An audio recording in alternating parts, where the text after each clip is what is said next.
ನಮೋ ನಮಃ. ಶ್ರೀಮದ್ ಭಗವದ್ಗೀತಾ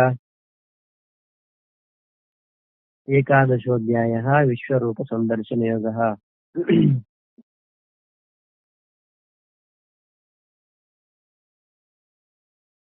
ಹನ್ನೊಂದನೇ ಅಧ್ಯಾಯ ವಿಶ್ವರೂಪ ಸಂದರ್ಶನ ಯೋಗ ನೋಡ್ತಾ ಇದ್ವಿ ನಾವು. ಭಕ್ತ್ಯಾ ತನನ್ಯಯ ಶಕ್ಯ ಅಹಮೇವಂ ವಿದೋರ್ಜುನ ಜ್ಞಾತುಂ ದ್ರಷ್ಟುಂಚ ತತ್ವೇನ ಪ್ರವೇಷ್ಟುಂಚ ಪರಂತಪ. ವಿಶ್ವರೂಪದ ದರ್ಶನ ಮಾಡ್ತಕ್ಕಂತ ಅರ್ಜುನ, ಇದು ದೇವತೆಗಳು ಕೂಡ ದುರ್ಲಭ ಅಂತ ಹೇಳಿ ಪರಮಾತ್ಮ ಹೇಳ್ತಾ, ಹಂಗಾರೆ ಅಂತ ವಿಶ್ವರೂಪನ ದರ್ಶನ ಹೇಗ್ ಮಾಡ್ಬೋದು ಅಂತಂದ್ರೆ ಅನನ್ಯ ಭಕ್ತಿಯ ಮೂಲಕ ಆ ವಿಶ್ವರೂಪ ದರ್ಶನವನ್ನು ಮಾಡಬಹುದಾಗಿದೆ. ಅನನ್ಯ ಭಕ್ತಿ ಅಂತಂದ್ರೆ ಏನು, ಹೇಗೆ ಅಂತ ಹೇಳ್ತಾ ಕೂಡ ಭಗವಂತನಲ್ಲಿ ಅನನ್ಯ ಪ್ರೇಮ ಉಂಟಾಗತಕ್ಕಂಥದ್ದು, ಅನ್ಯವಲ್ಲದ ಪ್ರೇಮ. ತನ್ನ ಮನ, ಇಂದ್ರಿಯ ಮತ್ತು ಶರೀರ, ಧನ, ಜನ ಮೊದಲಾದ ಸರ್ವಸ್ವವನ್ನ ಪರಮಾತ್ಮನೇ ಅಂತ ಹೇಳಿಕೊಂಡು ಭಗವಂತನಿಗಾಗಿ ಭಗವಂತನ ಸೇವೆಯಲ್ಲಿ ಎಂದೆಂದಿಗೂ ತೊಡಗುವುದೇ ಅನನ್ಯ ಭಕ್ತಿಯಾಗಿದೆ. ಇದರ ವರ್ಣನೆ ಮುಂದಿನ ಶ್ಲೋಕದಲ್ಲಿ ಅನನ್ಯ ಭಕ್ತರ ಲಕ್ಷಣಗಳಲ್ಲಿ ವಿಸ್ತಾರ ಪೂರ್ವಕವಾಗಿ ಮಾಡಲಾಗಿದೆ. ನೋಡಿದ್ವಿ ನಾವು. ತನು, ಮನ, ಧನ ಎಲ್ಲ ಕೂಡ ಪರಮಾತ್ಮಂದೇ ಅಂತ ಇದಕ್ಕೆ ಸಂಬಂಧಪಟ್ಟಂತೆ ವಿಚಾರಣೆ ಕೂಡ ಮಾಡಿದ್ವಿ. ಪರಮಾತ್ಮ ಒಂದು ಹೌದು ಅಲ್ವೋ ನಮಗೊಂದು ವೇಳೆ ಗೊತ್ತಿಲ್ಲದೆ ಇದ್ರು, ನಮ್ದಂತೂ ಅಲ್ಲ, ಇದರಲ್ಲಿ ಸಂಶಯ ಇಲ್ಲ. ಅದಕ್ಕೆ ಸಂಬಂಧಪಟ್ಟ ವಿಚಾರ ಮಾಡಿದ್ವಿ. ಯಾರು ಕೂಡ ಭೂಮಿಯನ್ನ ತಯಾರು ಮಾಡದಂಗೆ ಸಾವಿರಾರು ವರ್ಷ ಇತಿಹಾಸದಲ್ಲಿ ಎಲ್ಲೂ ಉಲ್ಲೇಖ ಇಲ್ಲ. ಮನುಷ್ಯರು ಅದೇ ರೀತಿ ನೀರನ್ನಾಗ್ಲಿ, ಗಾಳಿಯನ್ನಾಗ್ಲಿ, ಬೆಂಕಿಯನ್ನಾಗ್ಲಿ ಮನುಷ್ಯರಿಂದ ಇದೆಲ್ಲ ತಯಾರು ಮಾಡಿದ್ದು ಅಂತೇಳಿ ಎಲ್ಲೂ ಉಲ್ಲೇಖ ಇಲ್ಲ. ಕಬ್ಬಿಣ ತಯಾರು ಮಾಡಿದ್ದಾರೆ, ಇನ್ನೇನೋ ತಯಾರು ಮಾಡಿದಾರಂತೆ, ಒಂದು ಗಾಡಿ ತಯಾರು ಮಾಡಿದ್ದಾರೆ, ವಾಹನ ತಯಾರು ಮಾಡಿದ್ದಾರೆ. ಈ ರೀತಿ ನಾವು ನೋಡ್ತೀವಿ.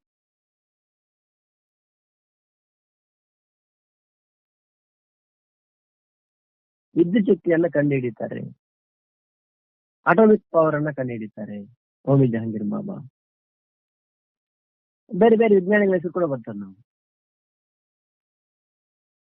ಇದರಿಂದ ಅರ್ಥ ಆಗೋದಿತ್ತು ನಮ್ಗೆ, ಕಂಡು ಹಿಡಿಯೋದು ಬೇರೆ, ತಯಾರು ಮಾಡೋದು ಬೇರೆ. ಕಂಡು ಹಿಡಿಯೋದಕ್ಕೂ ತಯಾರು ಮಾಡೋದಕ್ಕೂ ವ್ಯತ್ಯಾಸ ಅಂತ ತಿಳ್ಕೊಬೇಕು ನಾವು. ವಿದ್ಯುತ್ ಶಕ್ತಿಯನ್ನ ಕಂಡು ಹಿಡಿದ, ತಯಾರು ಮಾಡಲಿಲ್ಲ. ಅಂದ್ರೇನು, ಇವರು ಕಂಡು ಹಿಡಿಯೋಕೆ ಮೊದಲು ಕೂಡ ಅದು ಇತ್ತು, ಆದ್ರೆ ಇವರು ಅದನ್ನ ಕಂಡುಕೊಂಡ್ರು. ಇವ್ರು ಕಂಡುಕೊಳ್ಳಕ್ಕೆ ಬಂದಿರ್ಲಿಲ್ವಾ? ಈಗ ಅಂಡಮಾನ್ ನಿಕೋಬಾರ್ ಸಮೀಪದಲ್ಲಿ ನಮ್ಮ ದೇಶಕ್ಕೆ ಆಗುವಷ್ಟು ತೈಲ ನಿಕ್ಷೇಪಗಳಿದಾವಂತೆ. ನಾವೇನು ಪ್ರತಿದಿನ ಬಳಸ್ತೀವಿ, ಪೆಟ್ರೋಲು, ಡೀಸೆಲ್ಲು, ಅದೇ ರೀತಿ ಬೇರೆ ಬೇರೆ ಆಯಿಲ್, ಈ ಕ್ರೂಡ್ ಆಯಿಲ್ ಅಂತ ಹೇಳ್ತೀವಿ, ಕಚ್ಚಾ ತೈಲ. ಅದರಲ್ಲಿದೆ ಅಂಡಮಾನ್ ನಿಕೋಬಾರ್ ದ್ವೀಪದ ಪಕ್ಕದಲ್ಲಿ ಭೂಮಿ ಒಳಗೆ ನಮ್ಮ ದೇಶಕ್ಕೆ ಆಗುವಷ್ಟು ನಿಧಿಯಂತೆ. ಅದನ್ನೇನು ಮಾಡಿದ್ದಾರೆ, ಕಂಡು ಹಿಡಿದಿದ್ದಾರೆ. ನಾವೇನು ಇರ್ಲಿಲ್ಲ ಅವರೆಲ್ಲೋಗಿ ಯಾರು ಇಟ್ಟು ಬಂದ್ರೆ ಏನು, ಇಟ್ಟಿದ್ದಲ್ಲ, ಮೊದಲೇ ಇಟ್ಟಿದ್ದಾರೆ, ಯಾರು ಗೊತ್ತಿಲ್ಲ, ಅದನ್ನ ಕಂಡು ಹಿಡಿದಿದ್ದಾರೆ. ಯಾರೋ ಗೊತ್ತಿಲ್ಲ ನಮ್ಮ ಒಟ್ಟಿನಲ್ಲಿ, ಅದನ್ನ ಕಂಡುಕೊಂಡಿದ್ವಿ ನಾವು. ಅದೇ ರೀತಿ ವಿದ್ಯುತ್ ಶಕ್ತಿಯನ್ನ ಕಂಡು ಹಿಡಿಯಲಾಗಿದೆ, ಅಣುಶಕ್ತಿಯನ್ನ ಕಂಡು ಹಿಡಿಯಲಾಗಿದೆ. ಇಷ್ಟೇ ನಾವು ಮಾಡಿದ್ವಿ, ಅದನ್ನ ಸೃಷ್ಟಿ ಮಾಡಲಿಲ್ಲ. ಎಲೆಕ್ಟ್ರಾನ್, ನ್ಯೂಟ್ರಾನ್, ಪ್ರೋಟಾನ್ ಅಂತ ತಿರುಗುತ್ತಾ ಇದೆ ಅಂತ ನಮ್ಗೆ ಕಂಡು ಹಿಡಿದಿದ್ದೀವಿ. ಅದು ತಿರುಗೋ ರೀತಿ ಮಾಡಿದ್ ನಾವ ಅಂದ್ರೆ ಇಲ್ಲ.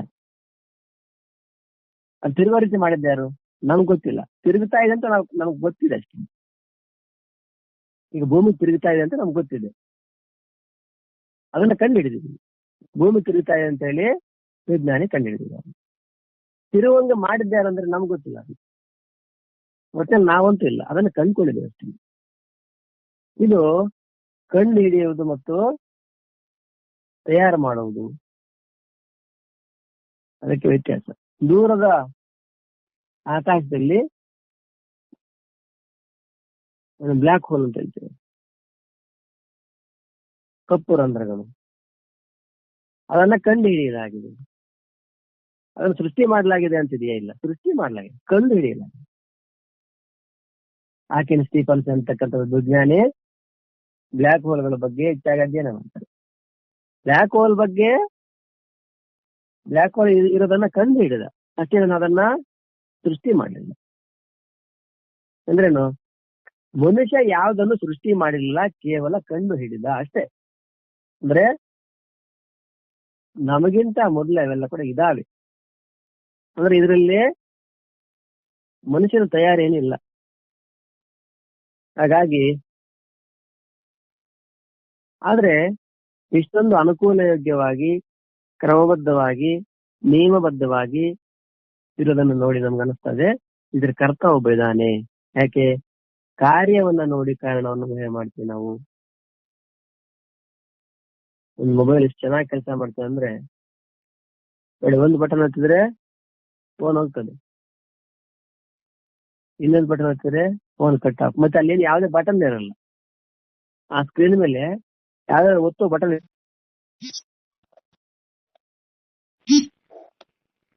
ಮೊದಲೆಲ್ಲ ಬಟನ್ ಇಟ್ಟಿಲ್ಲ, ಬಟನ್ ಅನ್ಕೋದು. ಈಗ ಬಟನ್ ಇಲ್ಲೇ ಇಲ್ಲ, ಸುಮ್ಮನೆ ಟಚ್ ಮಾಡಿದ್ರೆ ಸಾಕು. ಎಲ್ಲಿವರೆಗಪ್ಪ ಅಂದ್ರೆ ಮನೆಯಲ್ಲಿ ಬಳಸುವಂತ ಮನೆ ಬಾಗಿಲಿಗೆ ಕೂಡ ಅಂತದೆಲ್ಲ ಇಟ್ಟಿದ್ದಾರೆ. ಮನೆ ಬಾಗಿಲು ಹೋಗಿ ನಮ್ಮ ಹೆಬ್ಬೆರಳನ್ನ ಹಿಂಗೆ ತಾಕಿಸಿದ್ರೆ ಆಟೋಮೆಟಿಕ್ ಬಾಗಿಲು ಓಪನ್ ಆಗುತ್ತೆ. ಅಂದ್ರೆ ಏನು? ಎಷ್ಟು ತಂತ್ರಜ್ಞಾನ ನೋಡಿ. ಇದರಿಂದ ನಮ್ಗೆ ಅರ್ಥ ಆಗ್ತದೆ ಅದನ್ನ ಮಾಡಿರ್ತಕ್ಕಂಥ ಎಷ್ಟು ಬುದ್ಧಿವಂತ ಇರಬಹುದು. ಕೈ ಹಿಂಗಂದ್ರೆ ನಮ್ಮ ಬೇರೆ ಯಾರ ಕೈ ಇಟ್ಟರು ಅದು ಓಪನ್ ಆಗಲ್ಲ, ಬೇರೆ ಯಾರ ಹೆಬ್ಬೆರಳು ಗುರ್ತಲ್ಲಿ ಇಟ್ಟರು ಓಪನ್ ಆಗಲ್ಲ. ಅದು ಯಾರ್ದು ಇಡ್ಬೇಕು ಅವ್ರದ್ದು ಇಟ್ಟರೆ ಓಪನ್ ಆಗುತ್ತೆ. ಅಂದ್ರೇನು? ಇದನ್ನ ಕಂಡು ಹಿಡಿದವನು ಎಷ್ಟು ಬುದ್ಧಿವಂತ ಇರಬಹುದು. ಕಾರ್ಯವನ್ನು ನೋಡ್ತೀವಿ, ಇದೇ ಕಾರ್ಯ, ಕಾರಣ ಯಾರು? ಅದನ್ನು ಕಂಡು ಹಿಡಿದವನು ಎಷ್ಟು ಬುದ್ಧಿವಂತ ಇರಬಹುದು. ಹಾಗೆ ಸಮಸ್ತ ಸೃಷ್ಟಿ ಕೂಡ ಎಷ್ಟೊಂದು ಕ್ರಮಬದ್ಧವಾಗಿ, ನಿಯಮಬದ್ಧವಾಗಿ, ಜನ ಪ್ರಾಣಿಗಳಿಗೆ ಬದುಕಲಿಕ್ಕೆ ಯೋಗ್ಯವಾಗಿ ತಯಾರಾಗಿದೆ ಅಲ್ವಾ? ಇದನ್ನು ನೋಡಿ, ಇದು ಕಾರ್ಯ. ಕಾರಣ ಏನು? ಇದನ್ನ ಮಾಡಿರ್ತಕ್ಕಂಥ ಮನುಷ್ಯರಂತೂ ಮಾಡಿಲ್ಲ, ಇದರಲ್ಲಿ ಯಾವುದೇ ಅನುಮಾನ ಇಲ್ಲ. ಅವನ್ನ ಊಹೆ ಮಾಡ್ತೀವಿ, ಅವನೆಷ್ಟು ಬುದ್ಧಿವಂತ ಇರ್ಬೋದು.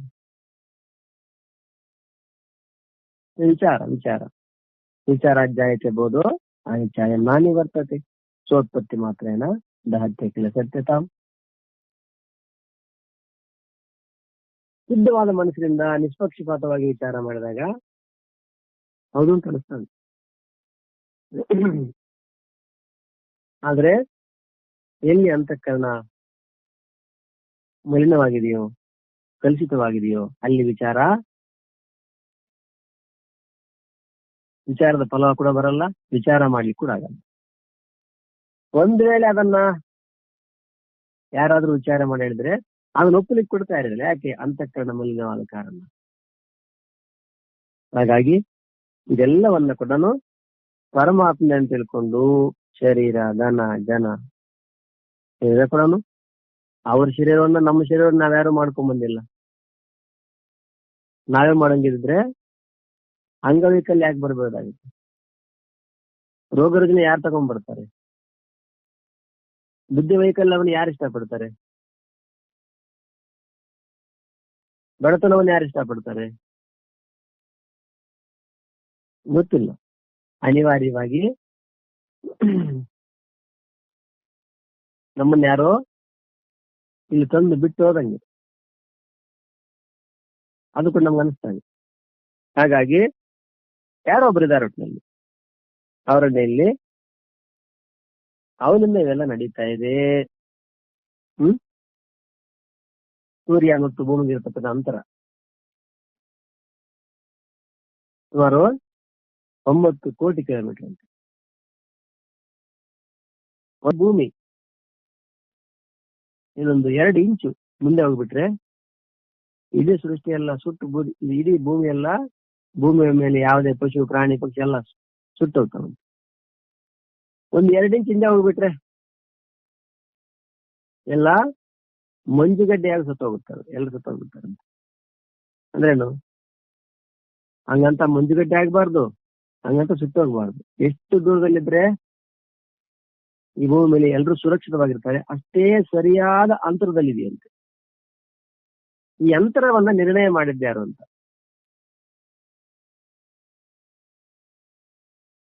ನಾವು ಕೂಡ ಅಷ್ಟೇ ಕೆಲವೊಂದರಲ್ಲಿ ನೋಡ್ತೀವಿ. ಯಾವ್ದು ಎಲ್ಲಿರ್ಬೇಕು ಅಲ್ಲಿದ್ರೇನೆ ಆ ಕೆಲಸ ಕೂಡ ಕ್ರಮವಾಗಿ ನಡೀತದೆ. ಈಗ ನೋಡಿ, ಗಾಡಿಯ ಚಕ್ರ ಇದೆ, ಚಕ್ರದಲ್ಲಿ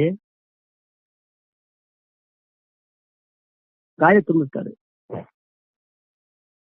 ಎಷ್ಟು ತುಂಬಿಸಿದ್ರೆ ಅನುಕೂಲವಾಗಿರುತ್ತೋ ಅಷ್ಟು ತುಂಬಿದ್ರೆ ಸರಿ. ಜಾಸ್ತಿ ಆದ್ರೆ ಗಾಡಿಯಲ್ಲಿ ಪ್ರಯಾಣ ಎಲ್ಲ ಹಾಗೆ ಹೆಚ್ಚು ಹಂಗೆ ಆಗ್ತದೆ. ಕಡಿಮೆ ಆದ್ರೆ ಅದು ಕೂಡ ಗಾಡಿಯಲ್ಲಿ ಹೋಗ್ಲಿಕ್ಕಾಗಲ್ಲ. ಎಷ್ಟಿರ್ಬೇಕು ಅಷ್ಟೇ ಇರ್ಬೇಕು, ಆವಾಗಲೇ ಸುಗಮವಾಗಿ ಆಗ್ತದೆ. ಇದು ಮಾಡಿದ್ ನಾವೇ. ಟೈರಲ್ಲಿ ಎಷ್ಟು ಗಾಳಿ ತುಂಬಿಸ್ಬೇಕು ಅಂತೇಳಿ ಆ ಜ್ಞಾನ ನಮಗಿದೆ.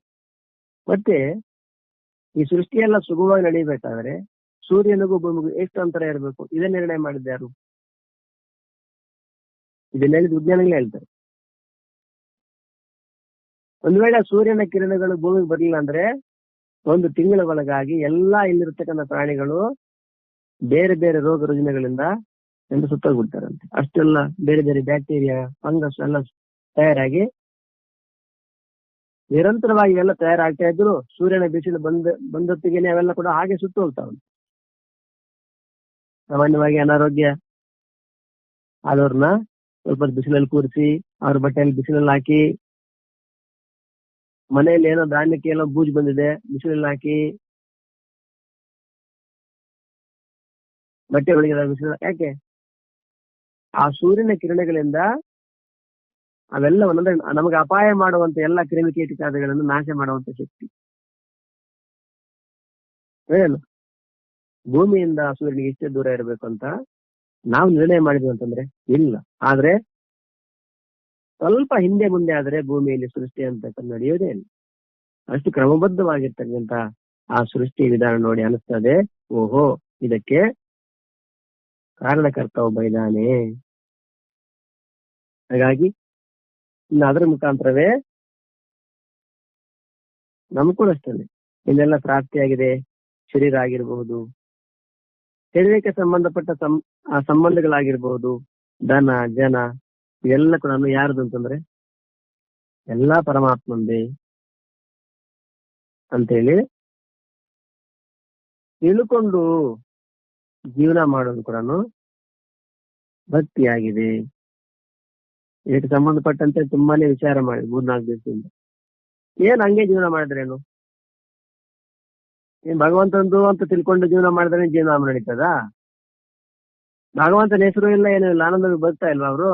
ಅವ್ರಿಗೇನು ಮನೆ ಇಲ್ವಾ, ಮಠ ಇಲ್ವಾ, ಮಕ್ಳಿಲ್ವಾ, ಆ ಮಕ್ಕಳಲ್ಲಿ ಓದ್ಲಿಲ್ವಾ, ಒಳ್ಳೆ ಮನೆ ಕಟ್ಲಿಲ್ವಾ, ಅವ್ರದ್ದು ಸಂಪತ್ತು ಐಶ್ವರ್ಯ ಇಲ್ವಾ?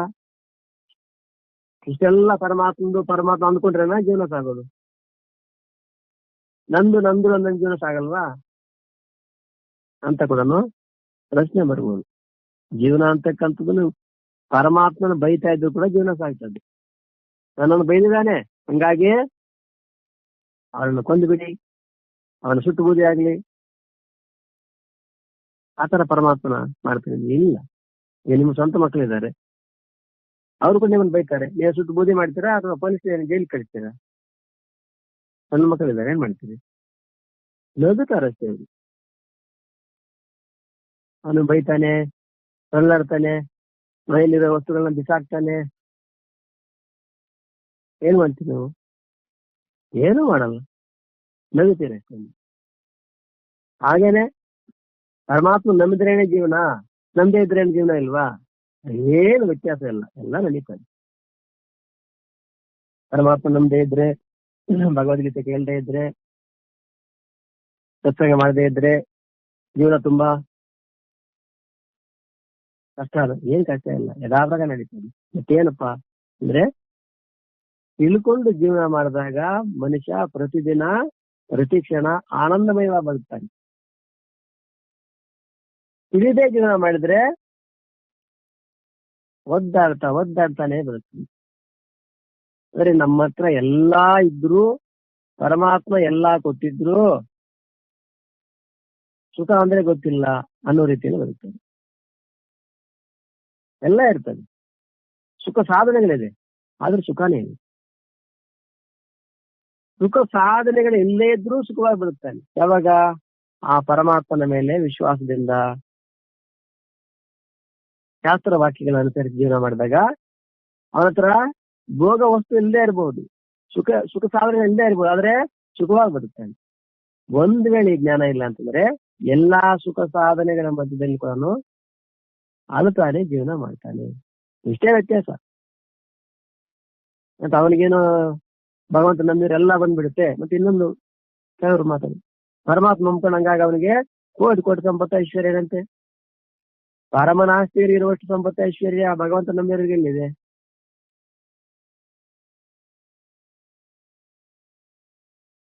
ಪರಮನಾಸ್ತಿಗಳಿದ್ದಾರೆ, ಉಗ್ರವಾದಿಗಳಿದ್ದಾರೆ. ಉಗ್ರವಾದಿಗಳಿಗೆ ಏನು ದೇವರ ಮೇಲೆ ಭಕ್ತಿನಾ, ನಂಬಿಕೆನಾ ಅಂತಂದ್ರೆ ಏನೂ ಇಲ್ಲ. ಅವ್ರ ಹತ್ರ ಇರೋ ಸಂಪತ್ತಾಗ್ಲಿ, ಅವ್ರ ಹತ್ರ ಇರೋ ಟ್ಯಾಲೆಂಟ್ ಆಗಿ ನಮ್ಮ ಹತ್ರ ಇಲ್ಲಿದೆ. ಆದ್ರೆ ಪ್ರತಿ ಕ್ಷಣ ಭಯದಿಂದ ಸಾಯ್ತಾ ಇರ್ತಾನೆ. ಪ್ರತಿ ಕ್ಷಣ ಹೇಳ್ತಾ ಇದ್ರು ಒಸಾಮಾ ಬಿನ್ ಲಾಡೆನ್ ಬಾತ್ರೂಮ್ಗೆ ಹೋಗ್ಬೇಕಾದ್ರೂ ಕೂಡ AK-47 ಮೇಲೆ ಹಿಡ್ಕೊಂಡು ಹೋಗ್ತಾನೆ ಬಾತ್ರೂಮ್ ಹೋಗ್ಬೇಕಾದ್ರೆ. ಬಹುಶಃ ಎಷ್ಟು ಭಯದಿಂದ ಬದುಕ್ಸಾಗಿರ್ಬೋದು. ಅಲ್ಲ, ಬಾತ್ರೂಮ್ ಒಳಗೆ ಹೋಗ್ಬೇಕಾದ್ರೆ ನೀವು AK-47 ಗನ್ ಕೈಯಲ್ಲಿ ತಗೊಂಡು ಹೋಗ್ಬೇಕಂದ್ರೆ ಅದು ಎಷ್ಟು ಭಯದಿಂದ ಬದುಕಿರ್ಬೋದು. ಬಹುಶಃ ಊರಲ್ಲಿ ಅಲ್ಲಿ ಇಲ್ಲಿ ಅಡ್ಡಾಡ್ತಾ ಯಾರೋ ಒಂದು ಹಾಕುವಂತ ಒಂದು ಸಣ್ಣ ಒಂದು ಕಬಳ ತಿಂದ್ಕೊಂಡು ಬದುಕ್ತಕ್ಕಂತ ನಾಯಿಗಿರ್ತಕ್ಕಂಥ ನಿರ್ಭಯತೆ ಕೂಡ ಅವ್ರಿಗಿರೋದಿಲ್ಲ. ವಿದ್ಯಾವಂತನೇ ಬುದ್ಧಿವಂತನೇ, ದೊಡ್ಡ ಇಂಜಿನಿಯರ್ ಏನಾಗಿದ್ದ, ಸಂಪತ್ತೈಶ್ವರಿಗೆ ಕೊರತೆ ಇರ್ಲಿಲ್ಲ, ಎಲ್ರ ಇದ್ರು. ಮತ್ತೇನಪ್ಪ ಅಂದ್ರೆ ಒಂದೇದಾಗಿ ಅದರ ಮಾರ್ಗ ಅಲ್ವಾ ಅಂದ್ರೇನು, ನಾನೇ ಎಲ್ಲ ಮಾಡ್ಬಿಡ್ತೀನಿ, ಏನ್ ಬೇಕಾದ್ರೂ ಮಾಡ್ಬಿಡ್ತೀನಿ. ಇವೆಲ್ಲ ಕೂಡ ಅಂದ್ರೇನು ವ್ಯತ್ಯಾಸ ಎಷ್ಟೇ. ಪರಮಾತ್ಮನ ನಂಬಿ ಬದುಕೋದ್ರಿಂದ ನಂಬದೇ ಬದುಕೋದ್ರಿಂದ ವ್ಯತ್ಯಾಸ ಏನಪ್ಪಂದ್ರೆ ಪ್ರತಿ ಕ್ಷಣ ಪ್ರತಿದಿನ ಜೀವನ ಪರ್ಯಂತ ಸುಖವಾಗಿ ಬದುಕ್ತಾನೆ. ಸುಖವಾಗಿ ಬದುಕಲಿಕ್ಕೆ ಕೋಟಿ ಸಂಪತ್ತ ಐಶ್ವರ್ಯ ಇರಬೇಕು, ಎಲ್ಲ ಇರಬೇಕು ಅಂತೇನಿಲ್ಲ. ಸುಖ ಸಾಧನೆಗಳಿಲ್ಲದಿದ್ರು ಸುಖವಾಗಿ ಬದುಕಬಲ್ಲ. ಎಲ್ಲಾ ಸುಖ ಸಾಧನೆಗಳ ಪ್ರಾಪ್ತಿಯಾದರೂ ಪರಮಾತ್ಮನ ವಿಧಾನ ಗೊತ್ತಿಲ್ಲ ಅಂತಂದ್ರೆ ಅದರಿಂದ ಮನುಷ್ಯ ಸುಖ ಪಡೋಕ್ಕಿಂತ ದುಃಖ ಪಡೋದೇ ಜಾಸ್ತಿ ಇರ್ತದೆ. ಕೆಲವು ಸಂದರ್ಭದಲ್ಲಿ ನೋಡ್ತೀವಿ, ದೊಡ್ಡ ಶ್ರೀಮಂತರು ಇರ್ತಾರೆ, ಅವ್ರ ಮನೆಯಲ್ಲಿ ಕಸ ಗುಡಿಸ್ಲಿಕ್ಕೆ ಪಾತ್ರೆ ಬೆಳಲಿಕ್ಕೆ ಬರ್ತಾರೆ. ಯಾರು? ಕೆಲಸದವರು. ಅವ್ರಿಗಿರೋವಷ್ಟು ಸಂತೋಷ ಕೂಡ ಅವ್ರಿಗಿರಲ್ಲ. ಅವ್ರ ಮನೇಲಿ ಕಸ ಗುಡಿಸ್ತಕ್ಕಂಥವ್ರು, ಪಾತ್ರೆ ಬೆಳೀತಕ್ಕಂಥವ್ರು, ಅವ್ರಿಗೆ ಸ್ವಂತ ಮನೆ ಇರಲ್ಲ, ಇಲ್ಲೊಂದು ಬಾಡಿಗೆ ಮನೇಲಿರ್ತಾರೆ. 4 ಮನೆಗೆ ಹೋಗಿ ಕಸ ಗುಡಿಸ್ತಾರೆ, ಬುಸರೆ ತುಳಿತಾರೆ, ಅವ್ರು ಇವ್ರು ಕೊಟ್ಟು ತಿಂತಾರೆ, ಸಂತೋಷವಾಗಿರ್ತಾರೆ, ಮದುವೆ ಮಾಡ್ತಕ್ಕಂಥವ್ರು. ಆದ್ರೆ ಯಾರ ಮನೆಯಲ್ಲಿ ಕೆಲಸ ಮಾಡ್ತಾರೆ ದೊಡ್ಡ ದೊಡ್ಡ ಅವ್ರಿಗೆ ಕೂಡ ಆ ಸುಖ, ಅವ್ರ ಮನೆಯಲ್ಲಿ ಕೆಲಸ ಮಾಡ್ತಕ್ಕಂಥವ್ರಿಗಿರೋ ಸುಖ ಕೂಡ ಅವ್ರಿಗಿರಲ್ಲ. ಅದನ್ನು ಕೂಡ ನಾವು ನೋಡ್ತೀವಿ. ಹಾಗಾಗಿ ಇಲ್ಲಿ ಸುಖ ಸಾಧನೆಗಳು ನಮ್ಮ ಹತ್ರ ಎಷ್ಟಿದೆ ಅನ್ನೋಕ್ಕಿಂತ ಪರಮಾತ್ಮನ ವಿಧಾನ ಒಪ್ಪಿ ಪರಮಾತ್ಮನ ಮಾರ್ಗದರ್ಶನದಲ್ಲಿ ನಡೆದಿದ್ದಾದ್ರೆ ಸುಖ ಸಾಧನೆಗಳು ಇಲ್ಲದೆ ಇದ್ರೂ ಕೂಡ ಮನುಷ್ಯ ಸುಖ ಪಡ್ತಾನೆ. ಸ್ವತಃ ನಾನು ಸುಖವನ್ನು ಅನ್ವೇಷಣೆ ಮಾಡ್ತೀನಿ ಅಂತ ಲೋಕದಲ್ಲಿ ಹೊರಟವರು ಯಾರು ಸುಖ ಪಡ್ಲಿಕ್ಕಾಗಲಿಲ್ಲ, ಬದಲಾಗಿ ದುಃಖವನ್ನೇ ಅನುಭವಿಸಿದ್ದುಂಟು. ಹಾಗಾಗಿ ಏನ್ ಅನನ್ಯ ಭಕ್ತಿ ಇಲ್ಲದ್ರೆ ಜೀವನ ಮಾಡಕ್ಕಾಗಲ್ವಾ, ಭಕ್ತಿ ಇಲ್ಲದೆ ಜೀವನ ಮಾಡಕ್ಕಾಗಲ್ವಾ, ಸತ್ಸಂಗ ಇಲ್ಲದೆ ಜೀವನ ಮಾಡಕ್ಕಾಗಲ್ವಾ ಅಂತಂದ್ರೆ ಜೀವನ ಅಂತಕ್ಕಂಥದ್ದು ಯಾರ ಜೀವನ ನಿಲ್ಲೋದಿಲ್ಲ. ಕೇವಲ ಮಾನವರ ಜೀವನ ಬಿಡಿ, ಪಶು ಪ್ರಾಣಿ ಪಕ್ಷಿಗಳ ಜೀವನ ಕೂಡ ಅವು ಕೂಡ ಸಾಗ್ತಾ ಇದ್ದಾವೆ. ಅದು ಕೂಡ ಸಂಸಾರ ಇದೆ, ಅದಕ್ಕೂ ಮಕ್ಕಳಿದ್ದಾರೆ, ಅದಕ್ಕೂ ಸ್ನೇಹಿತರು ಬಂಧುಗಳಿದ್ದಾರೆ, ಅದಕ್ಕೂ ಶತ್ರುಗಳಿದ್ದಾರೆ, ಮಿತ್ರಗಳಿದ್ದಾರೆ. ಅದೇ ಸತ್ಸಂಗ ಕಲಿಯುತ್ತಾ ಜ್ಞಾನ ಮಾಡುತ್ತಾ ಸಾಧನೆ ಮಾಡ್ತೀನಿ ಏನೂ ಇಲ್ಲ. ಹಂಗಂತ ಸುಖವಾಗಿಲ್ವ ಅಂದ್ರೆ ಸುಖವಾಗಿದ್ದಾವೆ ಯಾಕಿಲ್ಲ. ಹಾಗಾಗಿ ಇಲ್ಲಿ ಏನು ಇಷ್ಟ ಅನನ್ಯ ಭಕ್ತಿ ಇರ್ಬೇಕಾ, ಇಲ್ಲದೇ ಇದ್ರೆ ಏನಾಗುತ್ತದೆ ಅಂತಂದ್ರೆ ಏನು ಆಗುತ್ತೆ ಅಂತಲ್ಲ, ಏನು ಆಗಲ್ಲ. ನಮ್ಗೆ ಹಣ ಬರಲ್ವಾ, ಧನ ಬರಲ್ವಾ, ಉದ್ಯೋಗ ಬರಲ್ವಾ, ಮಕ್ಕಳ ಎಲ್ಲ ಆಗುತ್ತೆ. ಏನ್ ದೇವ್ರು ನಂಬಿದ್ರೇನ ಏನು ಮತ್ತೇನು? ಅದರ ಮಧ್ಯದಲ್ಲಿ ಒದ್ದಾಡ್ತಾ ಬರ್ತಾನೆ. ಒಂದ್ ವೇಳೆ ಸ್ವಲ್ಪ ಪರಮಾತ್ಮನ ಜ್ಞಾನ ಇತ್ತು ಅಂತಂದ್ರೆ ಈ ಎಲ್ಲ ಪರಮಾತ್ಮಂದು ಅಂತಂದಾಗ ಒಂದು ಬರ್ಲಿ ಒಂದು ಹೋಗ್ಲಿ, ಸಂಯೋಗ ವಿಯೋಗಗಳ ಮಧ್ಯದಲ್ಲಿ ತಾನು ಸ್ಥಿರವಾಗಿರ್ತಾನೆ. ಸಂಯೋಗ ಮತ್ತು ವಿಯೋಗಗಳ ಜೊತೆ ಅಧ್ಯಾಸ ಹೊಂದುವುದಿಲ್ಲ. ಯಾಕೆ ಗೊತ್ತಿದೆ ಅವನಿಗೆ ಇವೆಲ್ಲ ಕೂಡ ಪರಮಾತ್ಮ ನಮ್ದೇನಿದೆ ಇಲ್ಲಿ ಅಂತ. ಒಂದು ವೇಳೆ 15 ನಿಮಿಷಕ್ಕೆ 10 ನಿಮಿಷಕ್ಕೆ ಒಂದಿನ ಕಾಣುತ್ತಾನೆ. ಆಮೇಲೆ ಅಲ್ಲ ಪರಮಾತ್ಮನಲ್ವಾ, ಇನ್ ನಮ್ದಂತ ಏನಿದೆ ಇಲ್ಲಿ, ನಾವೇನಕ್ಕೆ ಆಗಬೇಕು ಅಂತೇಳಿ ಮತ್ತೆ ಅಥವಾ ಯಥಾಸ್ಥಿತಿ ಬಂದ್ಬಿಡ್ತಾನೆ ವಾಪಸ್. ಅಧ್ಯಾಸ ಅಂತಕ್ಕಂಥದ್ದು ಪ್ರಬಲವಾಗಿದ್ರು ಅಧ್ಯಾಸದ ಬಲ ಅವರನ್ನ ಒಂದ್ ವೇಳೆ ಅಧ್ಯಾಸವಾಗಿ ಕೆಳಗೆ ಬಿದ್ರು ಮತ್ತೆ ಎದ್ದು ನಿಲ್ಲಿಸ್ತಾನೆ. ನಾವ್ ಹೇಳ್ಕೊಂಡ್ವಿ ತೆಂಗಿನ ಮರ ಇದೆ, ಹುಣಸೆ ಮರ ಕೂಡ ಇದೆ. ಹುಣಸೆ ಮರದಲ್ಲಿ ಜಾರಿ ಬಿದ್ದವನಿಗೆ ಕೊಂಬೆ ರೆಂಬೆ ಸಿಗ್ತದೆ. ತೆಂಗಿನ ಮರದಿಂದ ಜಾರಿ ಬಿದ್ದಿದ್ರೆ ಕೊಂಬೆ ರೆಂಬೆ ಕೆಳಗೆ ಬಂದು ಬೀಳೋದು. ಹಾಗೆ ಇಲ್ಲಿ ಪರಮಾತ್ಮನನ್ನು ಆಶ್ರಯ ಪಡೆದು ಪರಮಾತ್ಮನ ವಿಧಿವಿಧಾನದಂತೆ ಪರಮಾತ್ಮನ ಮಾತುಗಳಲ್ಲಿ ನಂಬಿಕೆ ಇಟ್ಟು ಜೀವನ ಮಾಡಿದ್ರೆ ಮನುಷ್ಯ ಜಾರಿದ್ರು ಹುಣಸೆ ಮರದಲ್ಲಿ ಜಾರದಂಗೆ ಕೊಂಬೆ ರೆಂಬೆ ಸಿಗ್ತದೆ. ಮತ್ತೆ ಹಿಡ್ಕೊಂಡು ನಾವು ಮತ್ತೆ ಮೇಲೆ ಏನೂ ಇಲ್ಲ ಅಂತ ತೆಂಗಿನ ಮರ ಹತ್ತು ಬಿಟ್ಟು ಅಲ್ಲಿ ಜಾರಿ ಬಿಟ್ರೆ ಮಾತ್ರ ಎಲ್ಲಿ ಬೀಳ್ತಾನೋ ಗೊತ್ತಿಲ್ಲ.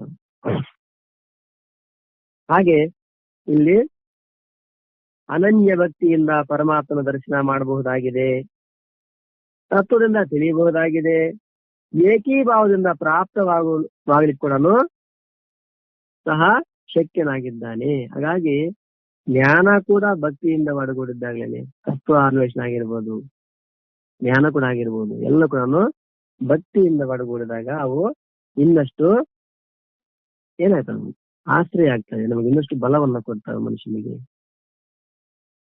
ಜಾಡಿದ್ರು ಕೂಡ ಮತ್ತೆ ಪರಮಾತ್ಮ ನಿಲ್ಲಿಸ್ತಾನೆ, ತತ್ವದಲ್ಲಿ ಜಾಡಿದ್ರು ಪರಮಾತ್ಮ ಮತ್ತೆ ನಿಲ್ಲಿಸ್ತಾನೆ. ಹಾಗಾಗಿ ಭಕ್ತಿಯ ಜೊತೆಗೆ ತತ್ವ ಆಗಿರ್ಬೋದು ಮತ್ತು ಸಾಧನೆ ಆಗಿರ್ತದೆ. ಭಕ್ತಿಯನ್ನು ಕೂಡಿದಾಗ ಅದು ಇನ್ನಷ್ಟು ಶ್ರೇಷ್ಠವಾಗ್ತದೆ, ಅದರಿಂದ ಇನ್ನಷ್ಟು ಶ್ರೇಷ್ಠ ಆಗ್ತದೆ ಅನ್ನೋ ಮಾತನ್ನು ಇಲ್ಲಿ ಹೇಳ್ತಾ ಇದ್ದಾರೆ. ಇನ್ನು ಸಾಂಖ್ಯ ಯೋಗದ ಮೂಲಕ ಪರಮಾತ್ಮನು ಪ್ರಾಪ್ತನಾಗುವನು ಎಂದು ತಿಳಿಸಲಾಗಿದೆ. ಮತ್ತೆ ಇಲ್ಲಿ ಕೇವಲ ಅನನ್ಯ ಭಕ್ತಿಯಲ್ಲೇ ಭಗವಂತನನ್ನ ನೋಡಲು ಸಾಧ್ಯವೆಂಬ ಕಾರಣವನ್ನು ಏಕೆ ಹೇಳಲಾಗಿದೆ? ಈಗ ಪರಮಾತ್ಮ ಪ್ರಾಪ್ತಿ ಅಂತಕ್ಕಂಥ ಸಾಂಖ್ಯ ಯೋಗದ ಮೂಲಕ ಆತ್ಮಾನಾತ್ಮ ವಿವೇಕ ಅಂತ ಕೂಡ ಹೇಳಿದಾರಲ್ವಾ. ಮತ್ತಿಲ್ಲೇನು ಅನನ್ಯ ಭಕ್ತಿಯಿಂದಲೇ ಪರಮಾತ್ಮನ ನೋಡ್ಲಿಕ್ಕೆ ಸಾಧ್ಯ ಅಂತ ಹೇಳ್ತಾರೆ ಅನ್ನೋ ಮಾತನ್ನು ಪ್ರಸ್ತಾವನೆ ಮಾಡ್ತಾ ಸಾಂಖ್ಯ ಯೋಗದ ಮೂಲಕ ನಿರ್ಗುಣ ಬ್ರಹ್ಮನ ಪ್ರಾಪ್ತಿ ಅಂತ ತಿಳಿಸಲಾಗಿದೆ. ಮತ್ತು ಅದು ಸರ್ವದಾ ಸತ್ಯವಾಗಿದೆ ಕೂಡ. ಆದರೆ ಸಾಂಖ್ಯ ಯೋಗದ ಮೂಲಕ ಸಗುಣ ಸಾಕಾರ ಭಗವಂತನ ದಿವ್ಯ ಚತುರ್ಭುಜ ರೂಪದ ದರ್ಶನ ಆಗಿಬಿಡುತ್ತದೆ ಎಂದು ಹೇಳಲಾಗುವುದಿಲ್ಲ. ಸಾಂಖ್ಯ ಯೋಗದ ಮುಖಾಂತರ ಇಲ್ಲಿ ಸಾಂಖ್ಯ ಯೋಗ ಅಂದ್ರೇನೆ ನಿರಾಕಾರ, ಸಗುಣ ಸಾಕಾರ ಅಲ್ಲ, ಇದು ನಿರ್ಗುಣ ನಿರಾಕಾರಕ್ಕೆ ಸಂಬಂಧಪಟ್ಟ ವಿಷಯ. ಹಾಗಾಗಿ ಇಲ್ಲಿ ಪರಮಾತ್ಮ ತನಗಿಂತ ಬೇರೆಯಾಗಿ ದರ್ಶನ ಮಾಡೋದಿಲ್ಲ,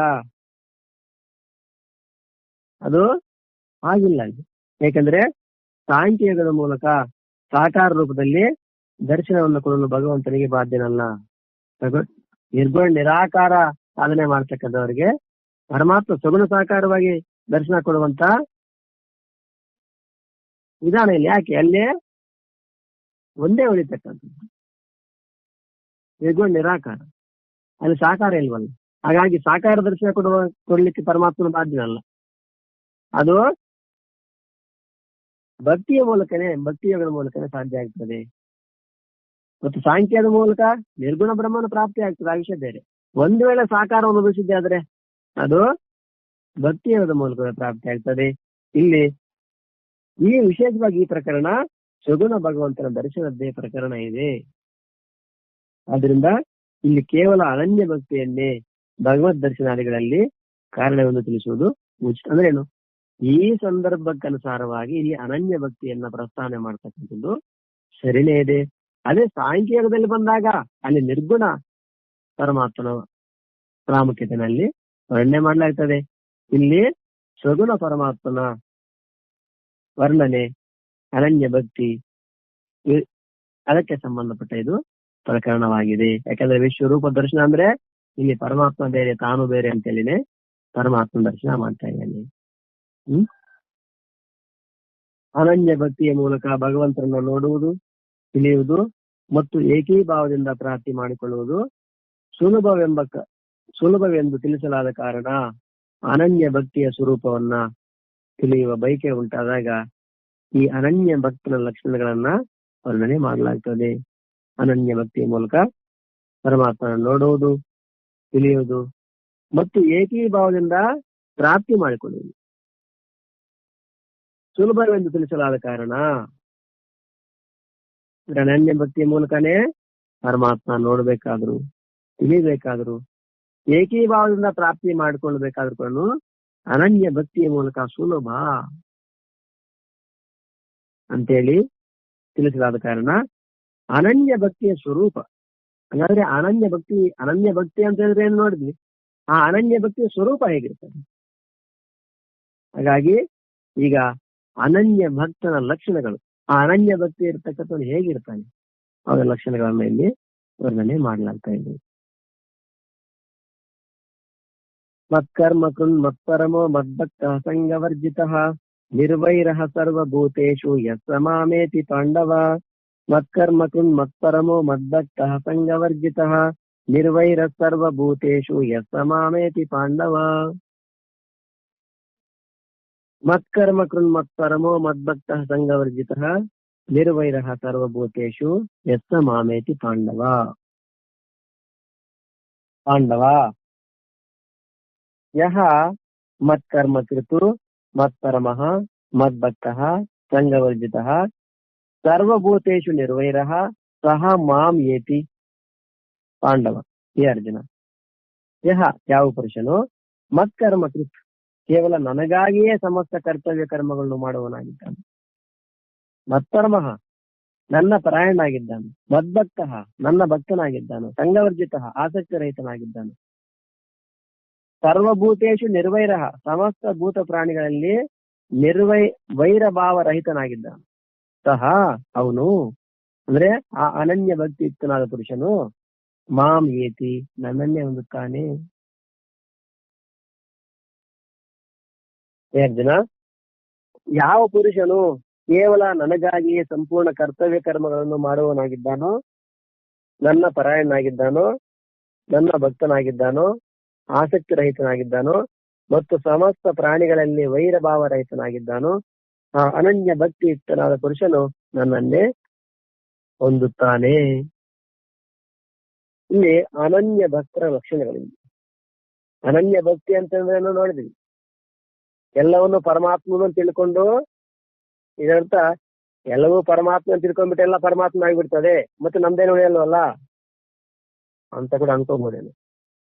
ನಾವ್ ಅಂದ್ಕೊಂಡು ಮಾತ್ರಕ್ಕೆ ಪರಮಾತ್ಮ ಮುಂದೆ ತಗೊಂಡ್ ಹೋಗಲ್ಲ. ಏನ್ ತಗೊಂಡ್ ಹೋಗ್ತೀವಿ? ಪರಮಾತ್ಮ ಎಲ್ಲ ನಿಂದು ನಂದೇನಿಲ್ಲ ಓಹೋ ಹಂಗ ಹೇಳ್ಬಿಟ್ರೆ, ಪರಮಾತ್ಮ ಎಲ್ಲ ತಗೊಂಡ್ ಹೋಗ್ಬಿಟ್ರೆ ಮತ್ತೆ ನಮ್ ಜೀವನ ಹೆಂಗೆ?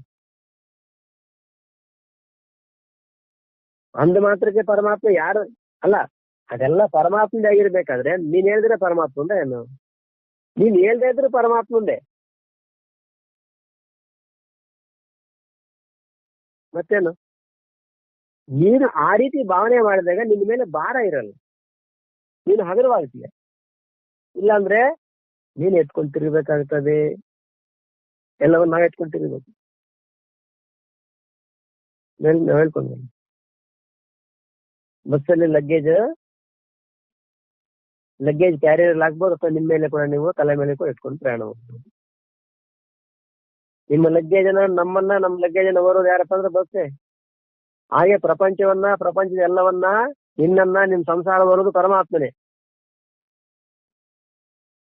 ಈಗ ನನ್ನ ಸಂಸಾರ ನಾನೇ ಹೊರ್ತಾ ಇದ್ದೀನಿ ಅಂದ್ಕೊಂಡ್ರು ಪರಮಾತ್ಮನೇ ಹೊರ್ತಾನೆ.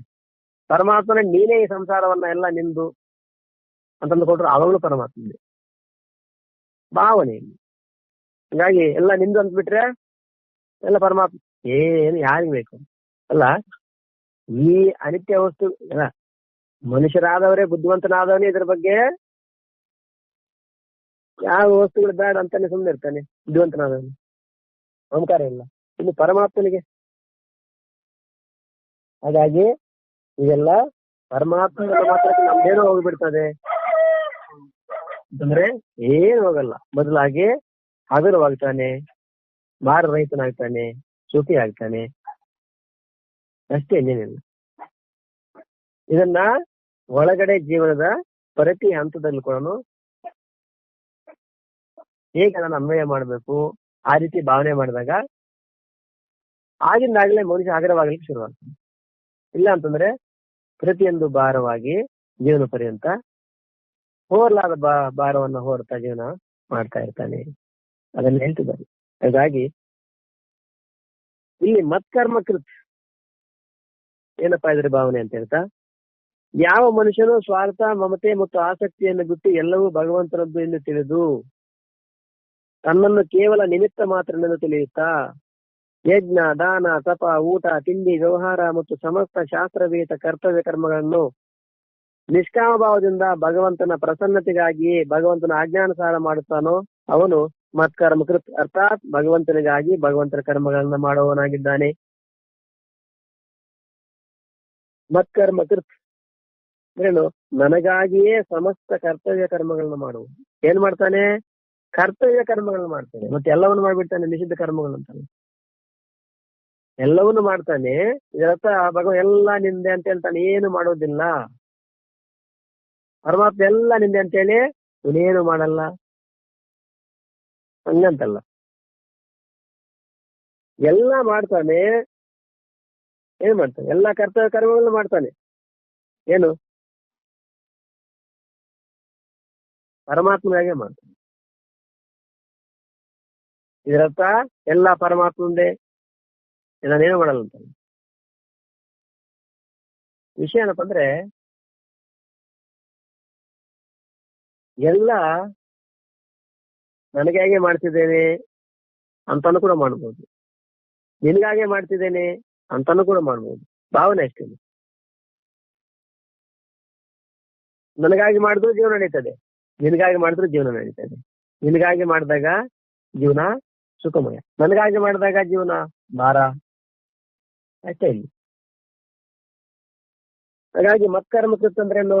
ನನಗಾಗಿ ಅಂದ್ರೇನು? ನಾನು ಏನೇ ಮಾಡ್ಲಿ ಪರಮಾತ್ಮನಿಗಾಗಿ ಮಾಡ್ತೀನಿ. ಯಾಕೆ? ಇವೆಲ್ಲ ಪರಮಾತ್ಮಂದೇ. ಏನು?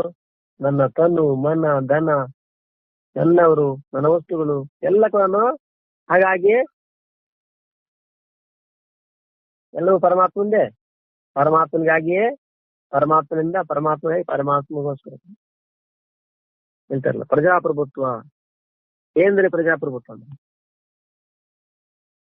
ಪ್ರಜೆಗಳಿಂದ ಪ್ರಜೆಗಳಿಗಾಗಿ ಪ್ರಜೆಗಳೇ ನಡೆಸುವ ಸರ್ಕಾರ ಪ್ರಜಾಪ್ರಭುತ್ವ.